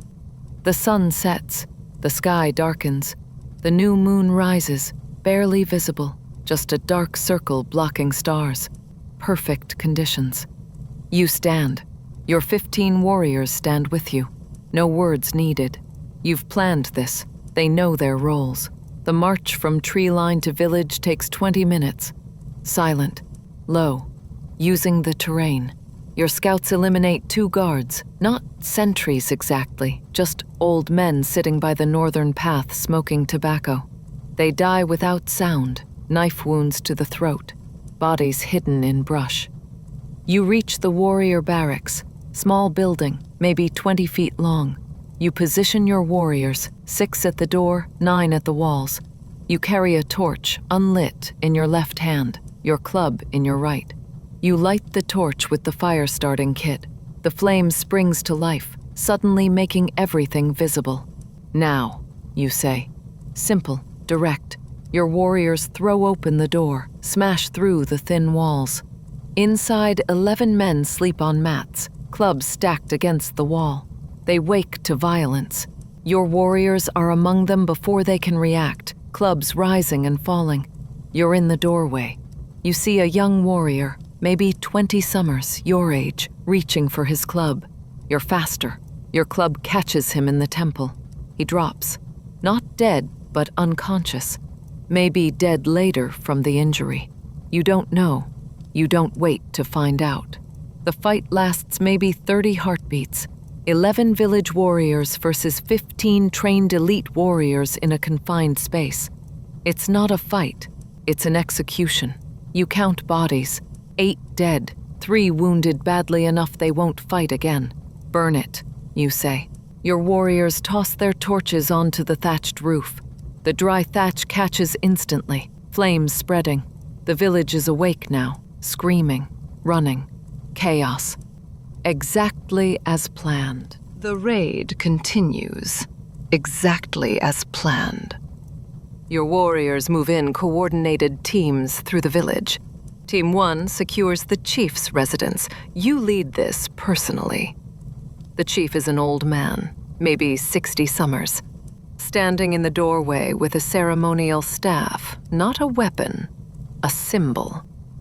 "You're from Cahokia," he says. Not a question, a statement of recognition and defeat. "The brother of the sun sends his regards." He does. You confirm. "Kneel." The chief kneels. You expect defiance, resistance. Instead, he's calm. "I told them," he says. "Told them not to plan raids on the divine city. Told them the brother of the sun has eyes everywhere, but they were hungry and stupid. Hunger makes people do stupid things. You're their chief. Their decisions are your responsibility." "Yes," he agrees, "which is why I'm kneeling instead of running. Kill me. Spare my family. They didn't make these choices." You look at him, really look. This is a man who understands power, accepts consequences, tries to protect what he can. In another life, in another city, he might have been someone like the brother of the sun, but he was born in the wrong place, built the wrong alliances. "Your family will become Cahokia's slaves," you say. "They'll work, but they'll live. You I'm taking back to Cahokia." The brother decides your fate. His eyes widen slightly. Surprise, then understanding. A show trial. Public execution. A lesson to other villages. "Yes. Better than dying here," he mutters. "At least I'll see the great city before the end." Your warriors bind him, lead him outside. Team 2 reports granaries burned. Team 3, all weapons collected. Team 4, 37 captives secured, mostly women and children. A few young men who make good laborers. You count casualties. 0 dead on your side, 3 wounded, minor injuries, nothing serious. On their side, 8 warriors dead in the barracks, 3 more who died fighting in the village, 11 total deaths, 26 buildings, but you only burned 3, the warrior barracks and both granaries. The rest of the village stands intact, a calculated message, We could have destroyed everything. We chose not to. Be grateful. The march back to Cahokia takes longer. You're moving captives now, bound together in a line, guarded by your warriors. The chief walks at the front, dignity intact despite his bound hands. Some of the younger captives cry. Some are silent with shock. You feel nothing. This should affect you. You just destroyed a community, killed people, enslaved families. But there's no guilt, no satisfaction, no emotion at all. Just the professional assessment of a mission completed successfully. Dawn breaks as you approach Cahokia. People are already gathering. Word spreads fast. They want to see the raiders return, want to see the evidence of divine authority enforced. Black Arrow meets you at the city's northern entrance. His raid on Red Bluff was similarly successful. Casualties? He asks. 3 wounded, none serious. 11 enemy dead, 37 captives including their chief. He nods once. Approval. The brother wants to see you. After you've cleaned up, after you've rested, but today he wants your report while it's fresh. You bathe in the communal area, scrubbing blood and mud and sweat from your skin. Your hands shake slightly. Not from fear or guilt, but from exhaustion. You've been awake for 30 hours, most of it in high alert state. Clean breechcloth, no face paint. Ceremony is over, back to regular duty. You climb the 156 stairs. Each step is harder than usual. Your body wants sleep, but the brother wants a report. So you climb. The Brother of the Sun receives you in his residence without ceremony. He's eating, clay plate with corn cakes and dried fish, and gestures for you to sit. Eat first, report after. Starving warriors give poor intelligence. You sit on the woven mat, accept the food. Your hands shake taking the first piece. You hadn't realized how depleted you are. The corn cake tastes better than anything you've ever eaten. He watches you eat. Your first command. Your first real violence. How do you feel? The question seems genuine, not testing. Empty, Lord. I thought I'd feel something. Guilt or satisfaction or fear. But there's nothing.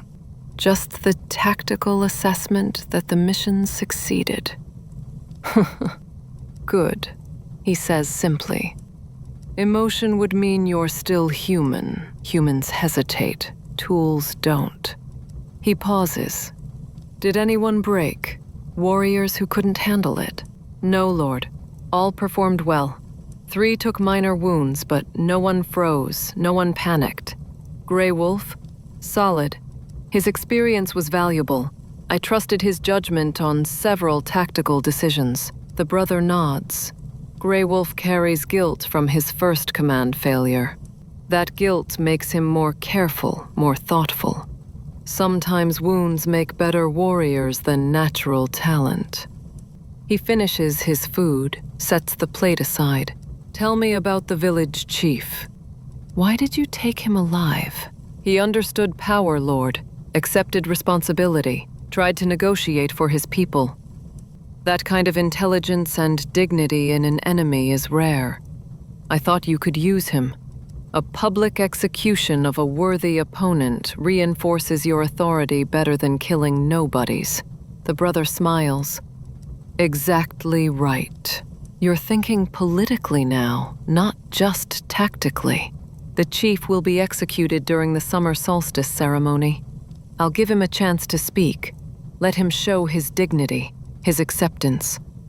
The crowd will see that even enemies respect the divine order. It's much more powerful than executing a coward who begs for mercy. He stands, walks to his window overlooking the city. Red clay. You're 19 summers old, 3 months ago, you were a nobody warrior fighting for survival. Now you've commanded a successful raid, killed men in combat, made political decisions about prisoners. You've transformed faster than anyone I've seen in 10 years. He turns back to you, which means you're either genuinely exceptional or you're very good at hiding what's broken inside you. The statement hangs in the air. You don't know how to respond. I don't care which, he continues, as long as you remain useful. But understand, men who transform too fast sometimes shatter suddenly. They hold themselves together through will, through denial, until something cracks and they come apart all at once. If that happens to you, if you feel yourself breaking, tell Black Arrow immediately. We can't have elite warriors shattering during missions. Better to remove you early than lose you and your warriors in the field. I won't shatter, Lord. Everyone says that, he replies. The ones who actually mean it are the most dangerous. Dangerous to enemies and dangerous to themselves. Time will tell which you are. He walks to his table, makes notes on a clay tablet. You're promoted, senior warrior status. That means you'll command regularly, raids, patrols, enforcement actions. It also means more pay, 2 baskets of corn per week instead of 1. And it means you can bring your family into the compound if you wish. Your mother, father, sister. They'd live in the attached community, under protection, with better food and housing. The offer surprises you. Why would you offer that, Lord? Because loyalty is built through benefits as well as fear. Your family lives better. You're more invested in maintaining the system. They also become leverage. You fail me, they suffer.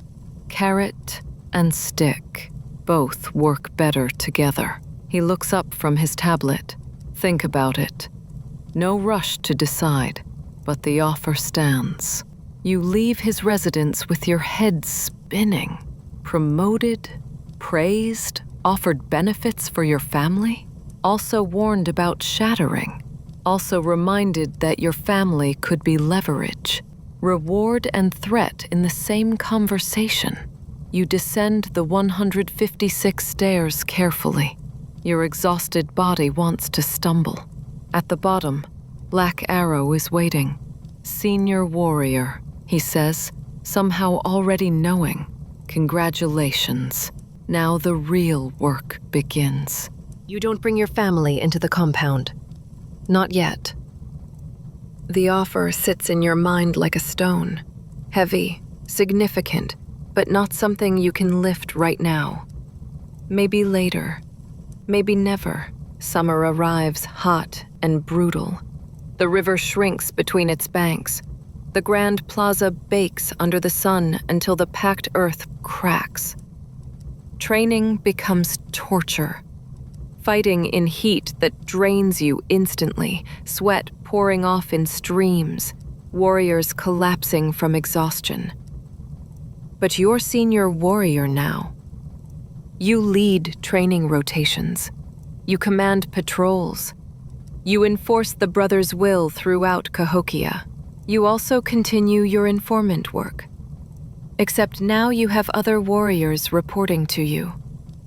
4 of them, younger elite warriors who blend into crowds better than the veterans. They listen to conversations, watch for dissent, report suspicious activities.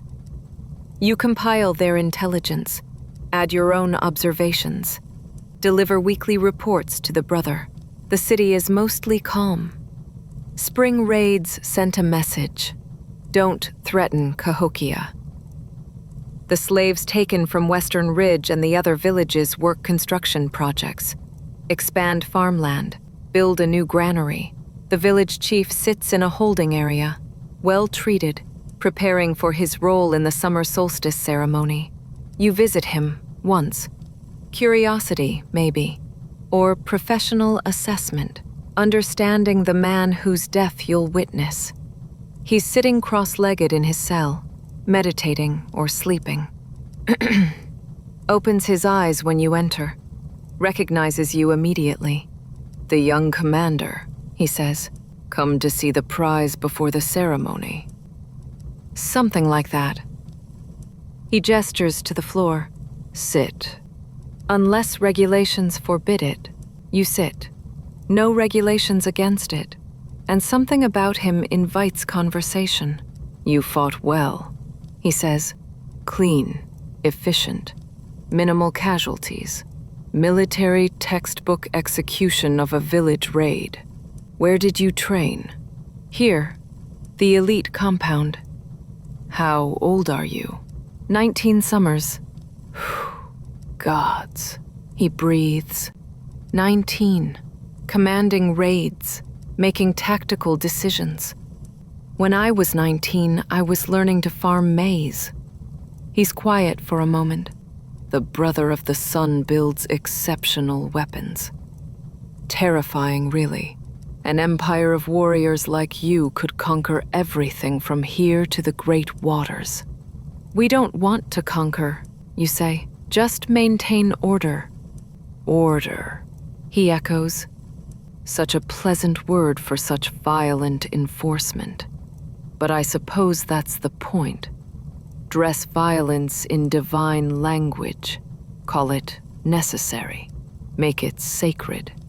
Then young warriors like you can kill without guilt, serve without question. He looks at you closely. Do you ever doubt? Ever wonder if the divine order is real, or just a story the brother tells to maintain power? The question should offend you, should trigger loyalty responses. Instead, you consider it honestly. "I know it's a story," you say quietly. "The brother told me himself. Divine rulers aren't divine. They're just people who understand organization, power, and violence better than everyone else." The chief's eyebrows raise. "And you serve anyway, knowing it's a lie?" "Because the lie works," you respond. 20,000 people fed, housed, organized. The alternative is chaos, starvation, violence without purpose. At least this violence has structure. "Spoken like a true believer," the chief says. But there's no mockery in his tone, or a true cynic. Hard to tell which. He leans back against the wall. "When they kill me at the summer solstice, they'll offer me the sacred drink, the one that clouds the mind, removes fear. I'm going to refuse it. I want to be clear-headed. Want to see everything. Want my death to mean something, even if it's just a performance." "That's brave. That's vanity," he corrects. "I want to die well, because I can't live well. At least let my death be mine, not something done to a drugged shell." He closes his eyes. "Thank you for the conversation, young commander. And thank you for taking me alive. Dying in my village would have been forgettable. Dying in Cahokia will be history." You leave feeling strange. Not emotion, you're past that, but something like recognition. The chief understands power the same way the brother does, the same way you're learning to. He's just on the wrong side of it. The summer solstice ceremony is the biggest of the year, larger than the autumn challenges, larger than the harvest ceremony. This is when the sun reaches its peak power, and the brother of the sun must demonstrate his connection to that divine force. 40,000 people gather in the Grand Plaza and surrounding areas. Not just Cahokia residents, but visitors from allied villages, traders from distant regions, craftsmen hoping for commissions, families seeking favorable marriages for their children. It's spectacle, commerce, politics, and religion mixed together into a single, massive event. You're responsible for security. Senior warrior means command responsibilities. You have 20 elite warriors under you, positioned throughout the plaza, watching crowds, identifying potential threats. Not likely any real danger. Who would attack during the brothers' greatest show of power? But vigilance is required. The ceremony begins at noon when the sun is directly overhead. The Brother of the Sun appears atop Monk's Mound in his full regalia. The feather mantle so elaborate it took craftsmen a year to create. The copper crown polished until it's blinding. New additions to his costume, including jade ornaments that must have cost a fortune in trade. His speech is magnificent. He talks about the sun's journey, the balance of seasons, Cahokia's place as the center of the world, the divine mandate that grants him authority. His voice carries across the entire plaza. Trained projection, perfect acoustics from the Mounds' shape, pure performance skill. Then comes the sacrifice, but not like the harvest ceremony. This is different, more elaborate. The village chief is brought out.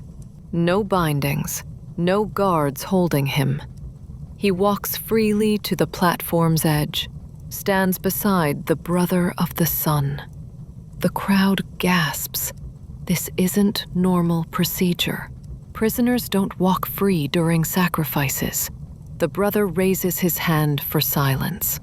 This man, he announces, raided Cahokia lands, planned violence against divine order, threatened the sun god's people. Pause.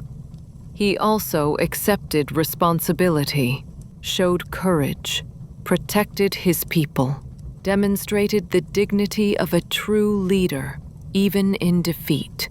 The chief stands straight, looking out over 40,000 people. From your position below, you can see his face. He's not drugged. His eyes are clear. He's taking in everything. The crowd, the city, the moment. The sun god respects courage, the brother continues. Respects leadership. Respects those who face consequences without flinching. Therefore, this man will die with honor. He nods to Blackshell. The priest approaches with the copper blade. Usually sacrifices kneel. The chief remains standing. Blackshell hesitates. This isn't protocol. Standing sacrifices are harder. The angle is wrong, the blade path more difficult. But the brother nods again, and Blackshell adjusts. The blade crosses the chief's throat. He doesn't flinch, doesn't make a sound, just stands there as blood pours down his chest, staining his ceremonial robe. They dressed him well for this. His eyes stay open, stay clear, watching the crowd even as life drains out. Then he falls, not collapsed, but deliberately, like lying down to sleep. His body hits the platform with a heavy thud. The crowd is silent, completely silent. 40,000 people holding their breath. This wasn't the spectacle they expected. Terrified prisoner, bloody drama, screaming, and violence. This was something else. A man choosing how he died, maintaining dignity even in defeat, making his death mean something beyond just feeding the sun god. The brother of the sun lets the silence stretch. Then, the sun god accepts this offering. The balance is maintained. The divine order continues. He raises his arms. Celebrate! Feast! Give thanks! The crowd explodes into noise. Music starts. Food vendors begin shouting. The ceremony shifts into festival. You watch the chief's body being carried away. You think about your conversation with him, about his refusal of the sacred drink, about his desire for his death to be history. He got his wish. 40,000 people will remember this, We'll tell stories about the enemy chief who died standing, unflinching, with clear eyes and dignity intact. In trying to make him an example of divine authority, the brother accidentally made him something else, a symbol of resistance, maintaining honor even in defeat. You wonder if the brother realizes this. You suspect he does, and you suspect he doesn't care, because either way, symbol of divine justice or symbol of honorable resistance, people remember, and memory reinforces the system. After the summer solstice, something shifts in Cahokia. Subtle, invisible to most, but you feel it in the conversations you overhear, the intelligence your informants bring, the way people talk when they think no one important is listening. The chief's death inspired people, not to rebel, not openly, but to think, to question quietly, to wonder if dignity might exist outside the divine system, to remember that the enemy died honorably, while some of Cahokia's own elite live in fear. Your weekly report to the brother includes these observations. He listens, makes notes, shows no concern. Expected, he says. Any significant death creates ripples. They'll fade. They always do. People prefer comfortable certainty to uncomfortable freedom. But he increases elite warrior patrols, assigns more informants, watches certain families more closely. He's preparing for something, even if he claims everything is fine. Autumn approaches again. Another autumn challenge is scheduled. New young warriors will fight for status, survival, and the attention of the brother of the sun. You remember your fight with Stonefist, the terror, the desperation, the moment your hands locked around his throat. 1 year ago feels like a lifetime. Black Arrow approaches you during evening meal. The brother wants you to supervise the autumn challenge. Senior warriors rotate through the duty. You're next in sequence. Supervise how? Make sure fights are fair. Make sure losers die cleanly instead of suffering. Make sure the crowd stays controlled. Make sure elite warriors enforce rules without favoritism. He pauses. Also identify potential recruits. The brother trusts your judgment now. You pick 2 or 3 promising fighters. They get offered tokens after the challenge. You nod. This makes sense. The system perpetuates itself. Warriors identify future warriors. Strong fighters become elite warriors who identify more strong fighters. Endless cycle. The night before the autumn challenge, you can't sleep. Not from nerves, those are trained out of you, but from something else. Memory, maybe.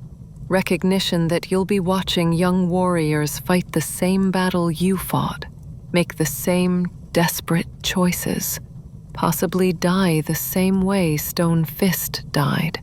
You walk the compound's perimeter. Tall Reed finds you there. He's also a senior warrior now, earned his promotion through consistent performance. Remembering your fight? He asks. How did you know? Because I can't stop thinking about mine either. Watching tomorrow's challenge will be like seeing ourselves from outside. Except we survived, and some of them won't. He's quiet. Does it bother you? The ones who'll die tomorrow? You consider honestly. No. Should it? I don't know.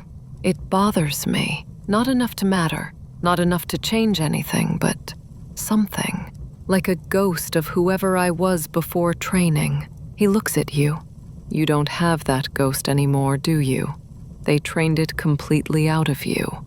Maybe. You admit. Or maybe I'm better at ignoring it. Either way, Tall Reed says, we'll watch tomorrow. We'll identify the strong ones. We'll perpetuate the system that nearly killed us. And we'll sleep fine afterward because that's what tools do. Tools serve their function. He walks away. You stand there longer, thinking about ghosts and tools, and the young warriors who'll fight tomorrow, trying to feel something about it, finding nothing but that familiar emptiness. The autumn challenge arrives with cool morning air and clear skies. Perfect weather for violence. You stand at the circle's edge with 5 other senior warriors. Black Arrow is there too, overseeing the entire event. The Brother of the Sun takes his position on the platform. Same feather mantle, same copper crown, same divine performance. The first pair enters the circle, both young, both terrified, both trying to hide it. They fight. One wins, one dies.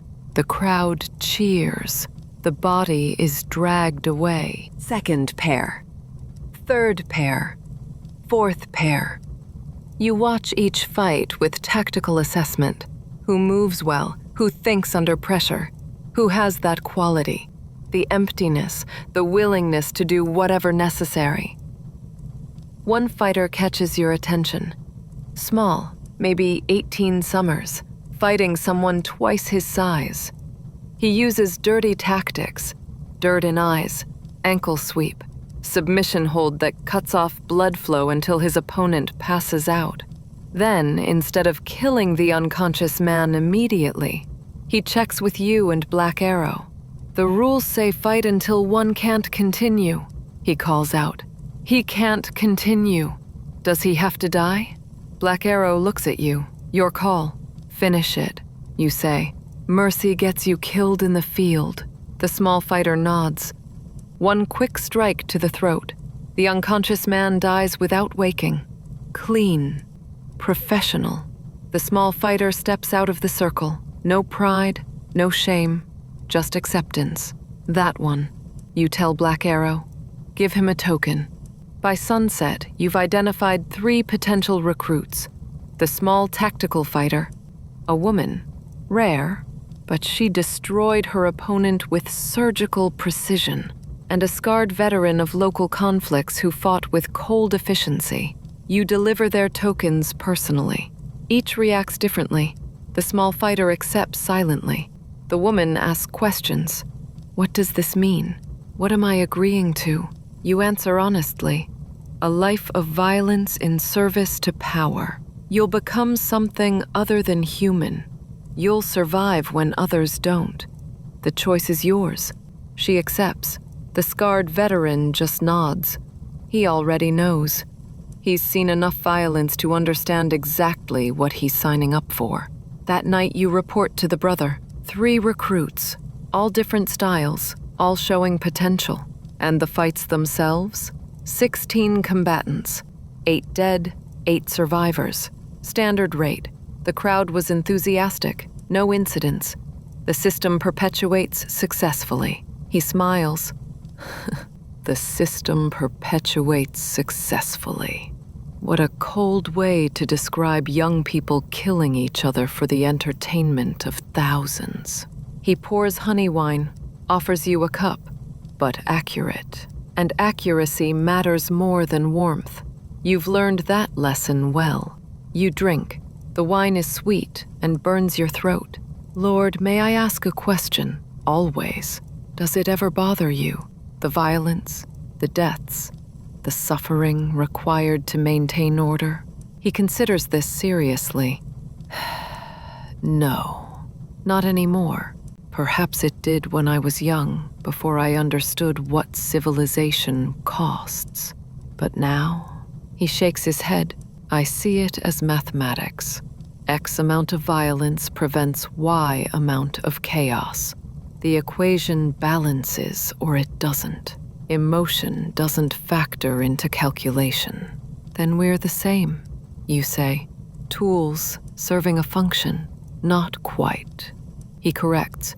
I'm the hand that wields tools. You're the tool being wielded. There's a difference. The hand makes choices. The tool executes them. He sets down his cup.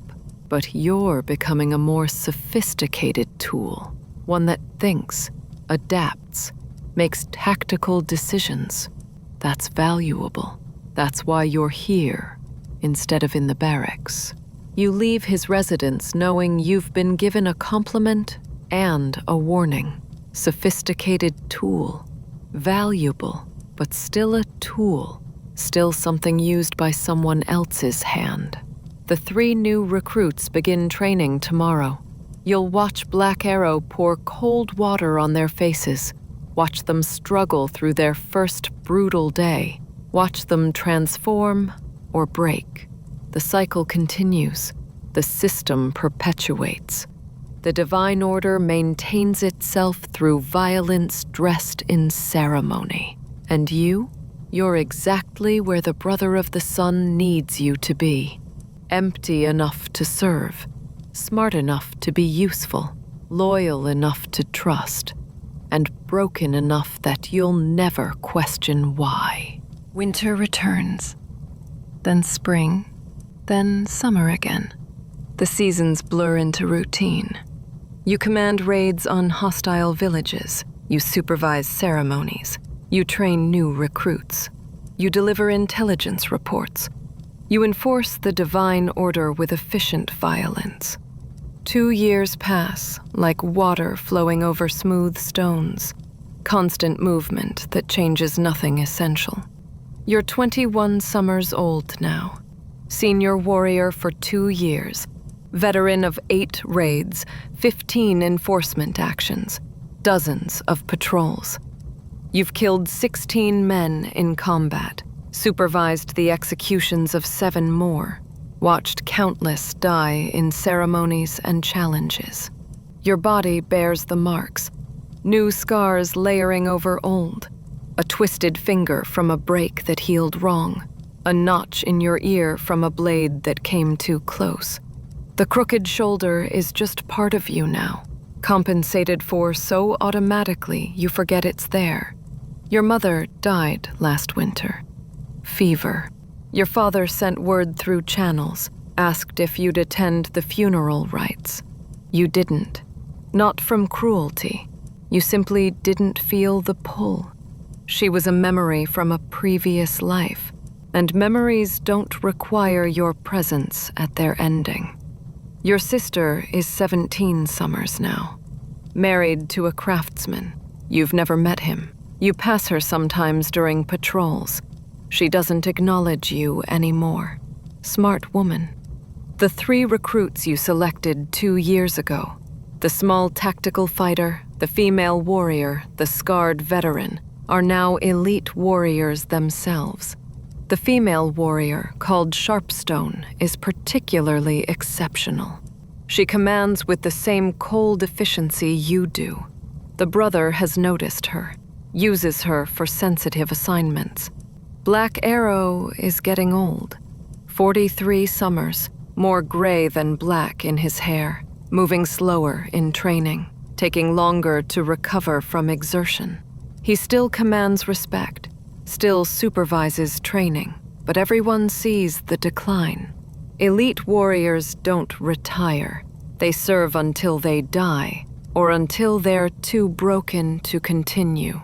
Black Arrow is approaching that threshold. One evening, he asks you to walk the compound with him. This is unusual. Black Arrow doesn't do casual conversations. Everything is training or mission briefings. 21 summers, he says as you walk. Same age I was when I became senior warrior. But you've progressed faster. More raids, more responsibility, more trust from the brother. He's quiet for a moment. You'll outlive me in this role. Probably by decades. Do you ever think about that? About what you'll be at 40, at 50, when you've killed hundreds instead of 16? No, you admit. I think tactically, immediate future, mission objectives, long-term planning seems abstract. That's because you're still in operational mode, living fight to fight, mission to mission. Eventually that shifts. You start seeing patterns, understanding the larger game. He stops walking, faces you. The brother is building something, not just maintaining Cahokia, building towards something bigger. More villages under divine authority, more territory, an empire maybe, though he doesn't use that word. And he needs tools for that building, tools that don't break, don't question, don't fail. You're saying I'm one of those tools. I'm saying you're being shaped into the best tool he has. Better than me, better than any of the other senior warriors. You're empty enough to do anything, smart enough to do it well, and young enough to do it for decades. He resumes walking, which means the violence you've seen so far. That's practice. The real work is coming. What real work? I don't know. The brother doesn't share long-term strategy with tools. But I see the preparations. More elite warriors trained, more resources stockpiled, more intelligence gathered on distant regions. Something's building. He glances at you, and when it starts, you'll be in the center of it, commanding, killing, enforcing divine authority on scales that make village raids look like training exercises. You process this. Does that concern you? No. He says simply, I'm too old and too tired to be concerned. I'll die soon. Maybe in combat, maybe from age. Doesn't matter which. But you'll live with whatever comes. You'll execute orders I can't imagine. You'll see Cahokia become something I won't recognize. He stops at his barracks door. I trained you well. Too well, maybe. You're the perfect weapon. Completely empty, completely capable. The brother couldn't have designed better. He enters his barracks. You stand outside, thinking about decades of violence, about becoming what Black Arrow sees, a tool that executes unimaginable orders without hesitation. You try to feel something about this future. Fear, excitement, dread, anything. Nothing comes. Just that familiar emptiness, the space where humanity used to be, now occupied only by duty and efficiency. You return to your sleeping mat. Tomorrow there's a patrol. Next week, a ceremony. Next month, probably another raid. The work continues. The system perpetuates. The divine order expands through violence you'll execute without question. This is what you chose. That moment climbing the 156 stairs, accepting Black Arrow's token, agreeing to transform. Every step since then has led here, to being 21 summers old, empty inside, and perfectly constructed for whatever violence the Brother of the Sun requires. You sleep dreamlessly. You always sleep dreamlessly now. Dreams require enough humanity to imagine alternatives. You have none left. Black Arrow dies 3 months later.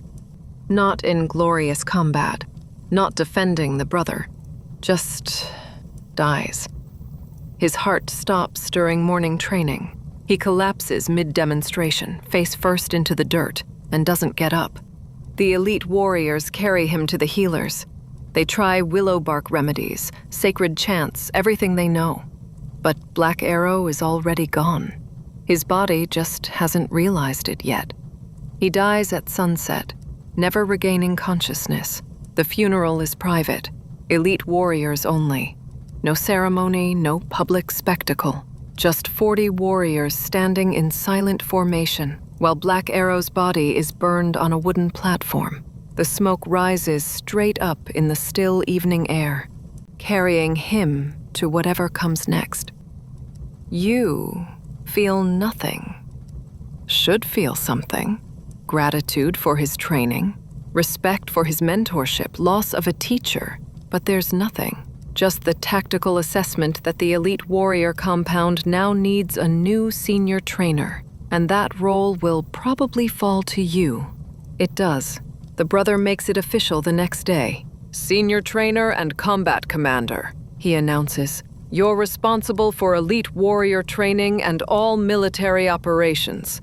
Report directly to me. Choose 2 assistants from the senior warriors. Maintain the standards Black Arrow established. You're 21 summers old, commanding 60 elite warriors, training the next generation, planning raids and enforcement actions. You're the youngest person to ever hold this position.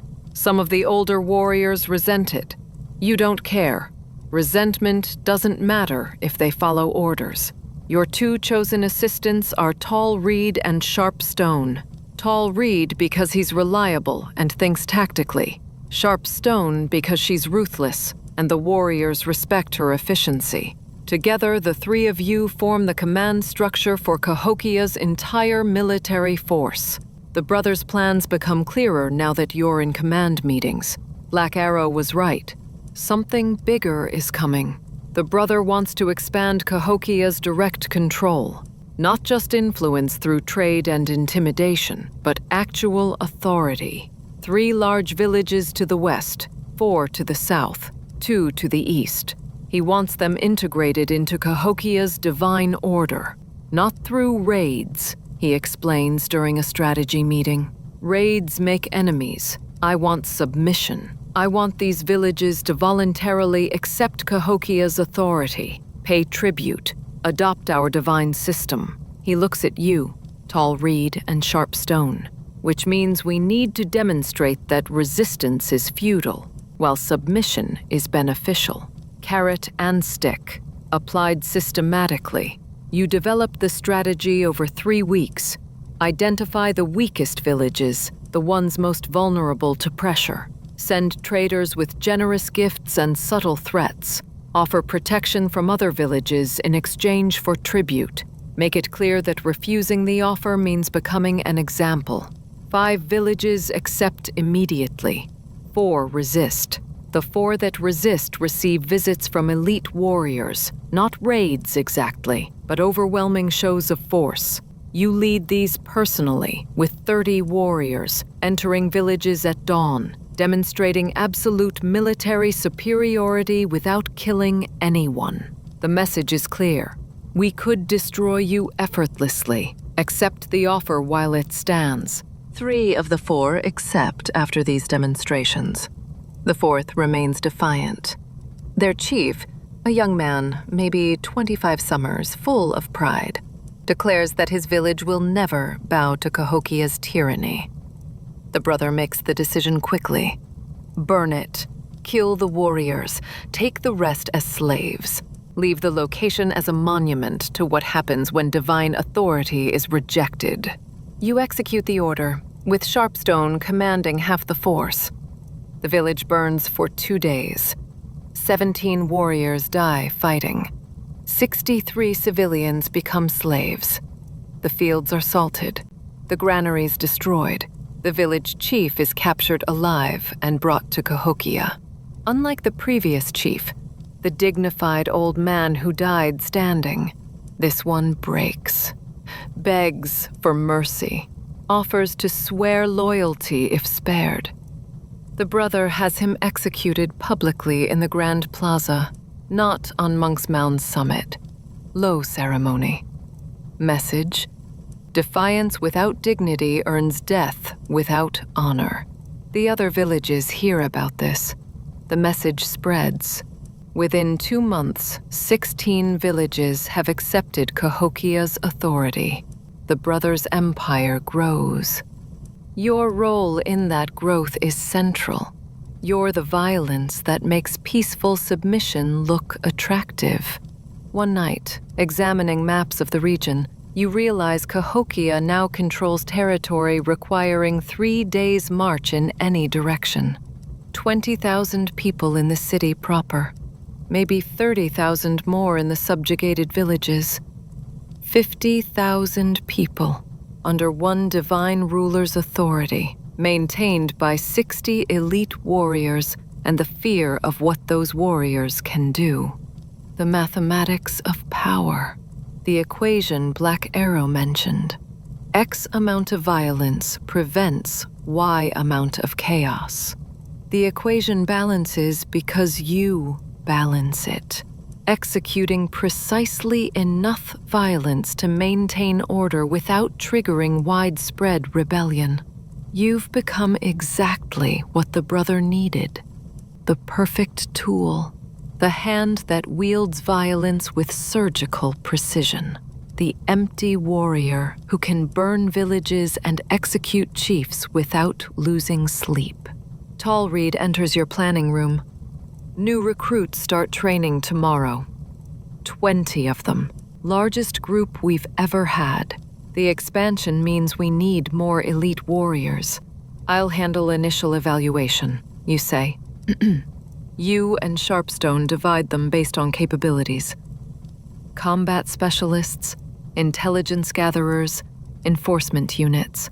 We're structuring an actual military now, not just a warrior cult. He nods, hesitates. Do you remember when we fought in the Autumn Challenge? When we were the desperate ones hoping to survive? No, you lie. You do remember, but acknowledging it serves no purpose. That person died. We're different people now. Yes, Tallreed agrees. Different people. Better warriors. He doesn't say worse humans, but the words hang unspoken in the air. He leaves. You return to the maps. Mark the villages under Cahokia's control. Identify potential expansion targets. Calculate force requirements for future operations. Plan the violence that maintains divine order. This is your life now. This is what you chose when you climbed those 156 stairs 3 years ago. This is what you became through cold water, brutal training, and the systematic removal of everything that made you human. You're the brother of the sun's divine authority made flesh. His will executed through your empty hands. The weapon that built an empire through calculated violence. And you feel nothing about it. Nothing at all. 5 years after you first climbed the 156 stairs, you stand again at their base. Not as a desperate 19-year-old warrior hoping to survive, as the brother of the sun's combat commander, 24 summers old, architect of an empire built on systematic violence. The autumn sun hangs low, painting everything orange gold. You've been summoned. Not unusual. You meet with the brother weekly to discuss operations, intelligence, strategy. But this summons felt different, more formal. The servant who delivered it said, "The brother wants to see you at sunset." Alone. Important. You climb the 156 stairs. They're easier now. You've climbed them hundreds of times. Your body knows the rhythm, the effort required, the exact moment when the summit comes into view. The brother waits on his platform. No ceremony, just simple robes and the setting sun behind him. He's 35 summers now. 5 years of rule have aged him. More lines around his eyes, first gray touches in his hair. Divine rulers aren't immune to time. Red clay. He says, "Sit. We need to talk about the future." You sit on the woven mat. Wait. He pours honey wine into 2 wooden cups, hands you one. 5 years ago, you were a tool I shaped for a specific purpose. Enforce order. Execute violence. Maintain the divine system. He sips his wine. You exceeded expectations. The Empire has tripled in size. 50,000 people under direct control. 100,000 more in allied territories. All because you understood how to apply violence with surgical precision. Thank you, Lord. That wasn't a compliment. Just a statement of fact. He's quiet for a moment. But empires require more than violence. They require administration, organization, systems that function when the divine ruler is gone. They require succession. You understand immediately. You're planning for your death. I'm planning for reality. I could die tomorrow. Disease, accident, assassination. Or I could live 30 more years. Either way, the system must survive me, which means I need someone who understands power, who's shaped by the divine order, who can maintain what I've built. He looks directly at you. You're 24 summers old. You've killed personally or commanded the killing of hundreds. You've burned villages, executed chiefs, enslaved populations. You understand what civilization costs. You're the most qualified person in Cahokia to eventually take authority when I'm gone. The words hang in the air like smoke from a sacrifice. You want me to become the next brother of the sun. Eventually. Not soon. I intend to rule for decades, but yes, I want you trained not just as a military commander, but as a political leader. You'll attend administrative meetings, learn economic systems, understand diplomatic relations, master the performance aspect, the ceremonies, the speeches, the divine mythology that makes people accept inequality. He refills his cup. You'll also need to start showing humanity again. Just performance, just enough to seem relatable. Completely empty tools can command violence. Divine rulers need to seem like they care. You process this. Everything you've become, the emptiness, the efficiency, the removal of all humanity. Now you're being asked to perform humanity like it's another weapon. 5 years after you first climbed the 156 stairs, you stand again at their base. Not as a desperate 19-year-old warrior hoping to survive, as the brother of the sun's combat commander, 24 summers old, architect of an empire built on systematic violence. The autumn sun hangs low, painting everything orange gold. You've been summoned. Not unusual. You meet with the brother weekly to discuss operations, intelligence, strategy. But this summons felt different, more formal. The servant who delivered it said, "The brother wants to see you at sunset." Alone. Important.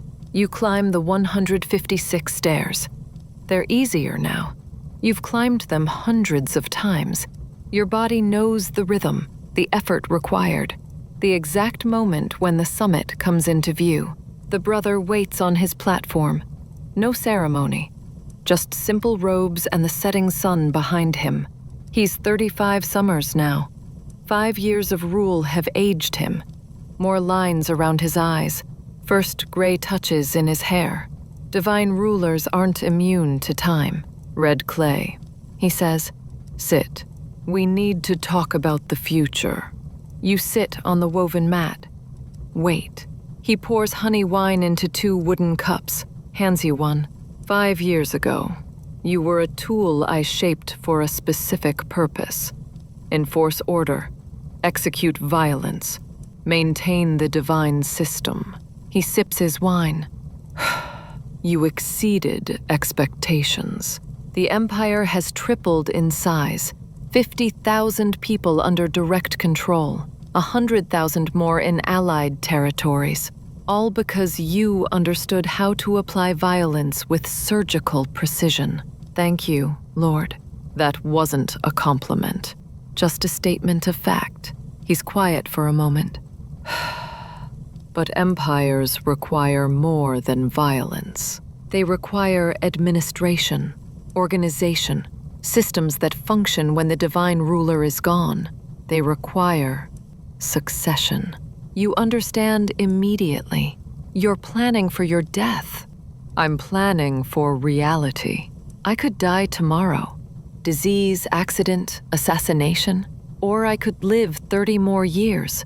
Either way, the system must survive me, which means I need someone who understands power, who's shaped by the divine order, who can maintain what I've built. He looks directly at you. You're 24 summers old. You've killed personally or commanded the killing of hundreds. You've burned villages, executed chiefs, enslaved populations. You understand what civilization costs.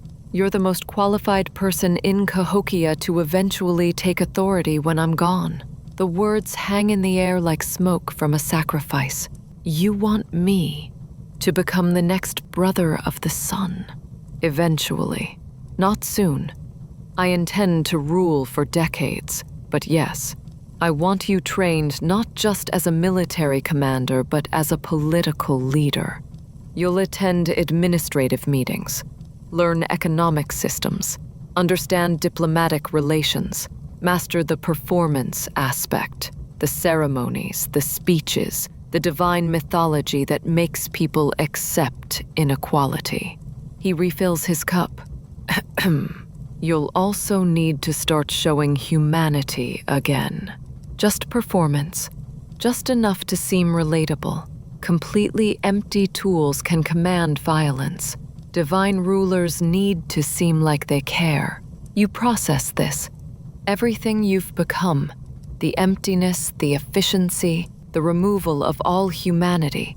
Now you're being asked to perform humanity like it's another weapon. Can you do that? The brother asks.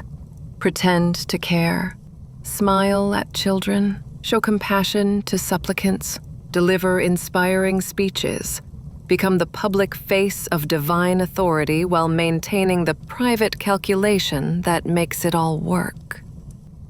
You think about the village chief who died standing, about your mother's funeral you didn't attend, about Black Arrow's death you felt nothing for, about the hundreds of people you've killed or ordered killed without hesitation. Then you think about the brother's ordinary face hiding his extraordinary mind, his ability to switch between casual conversation and absolute authority, his performance of divinity while privately acknowledging it's all constructed.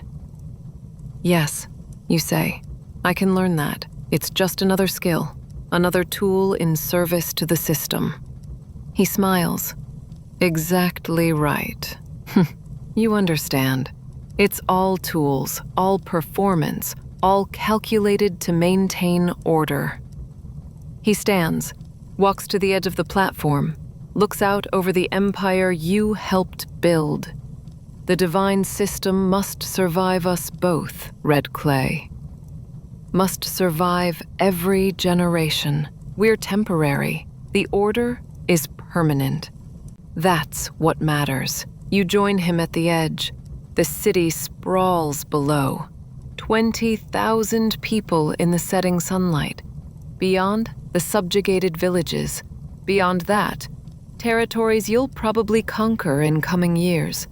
An empire built on violence dressed as divine mandate.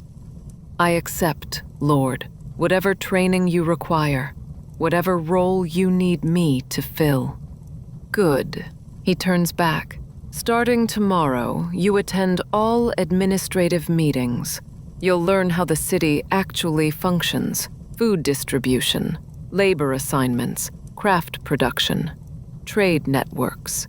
You'll also begin ceremonial training, how to walk like divinity, how to speak like the sun god's voice, how to make 40,000 people believe you're something more than human, even though you know you're just a tool that learned to perform.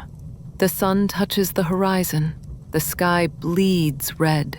You stand with the brother of the sun on top of Monk's Mound, watching the light die, and knowing that someday, maybe years, maybe decades, you'll stand here alone, divine ruler of an empire, the brother of the sun's successor. The desperate 19-year-old who fought Stonefist is completely gone, burned away through 5 years of systematic violence and transformation. What remains is something else, a weapon that learned to command, a tool that learned to rule. an empty vessel that will maintain divine order through calculated application of violence and performance of compassion. This is what you chose. This is what you became. This is what you'll always be. The brother of the sun's final weapon, his political heir, his proof that the divine system can perpetuate itself forever through warriors transformed into rulers, through violence dressed as civilization, through emptiness performing humanity. The sun sets completely. Darkness falls over Cahokia. Tomorrow, your new training begins. The transformation continues. The system perpetuates. Forever. So here you are, 24 summers old, the brother of the sun's chosen heir. 5 years ago, you were terrified, desperate, strangling Stonefist with your bare hands just to see another dawn. Now you command an empire built on systematic violence. You've become exactly what Cahokia needed. Empty enough to execute any order, smart enough to do it efficiently. And now, learning to perform humanity like it's another weapon. The divine order perpetuates itself through warriors like you. Through cold water and brutal training. Through the removal of everything human until only the tool remains. And now that tool will learn to rule, sleep well, knowing that civilization has always required monsters. The only question is whether those monsters wear ceremonial feathers and speak of divine mandate, or whether they're honest about what they are. The brother of the sun chose honesty with you. And you chose to become his perfect weapon, his political heir, his proof that the system works. 3 months from now, you'll stand in a ceremony wearing the first touches of divine regalia. The crowds will cheer. They'll see the young warrior who killed Stonefist, who burned villages, who built an empire. They'll see strength, divine favor, the sun god's chosen. They won't see the emptiness, the carefully constructed performance, the tool pretending to be human while calculating the next necessary violence. But you'll know, just like the brother knows, just like every divine ruler has always known. Civilization is built on beautiful lies and ugly truths, and the people who maintain it must master both. Welcome to forever, red clay. The system perpetuates. The divine order continues. And you, and you, you're exactly where you chose to be.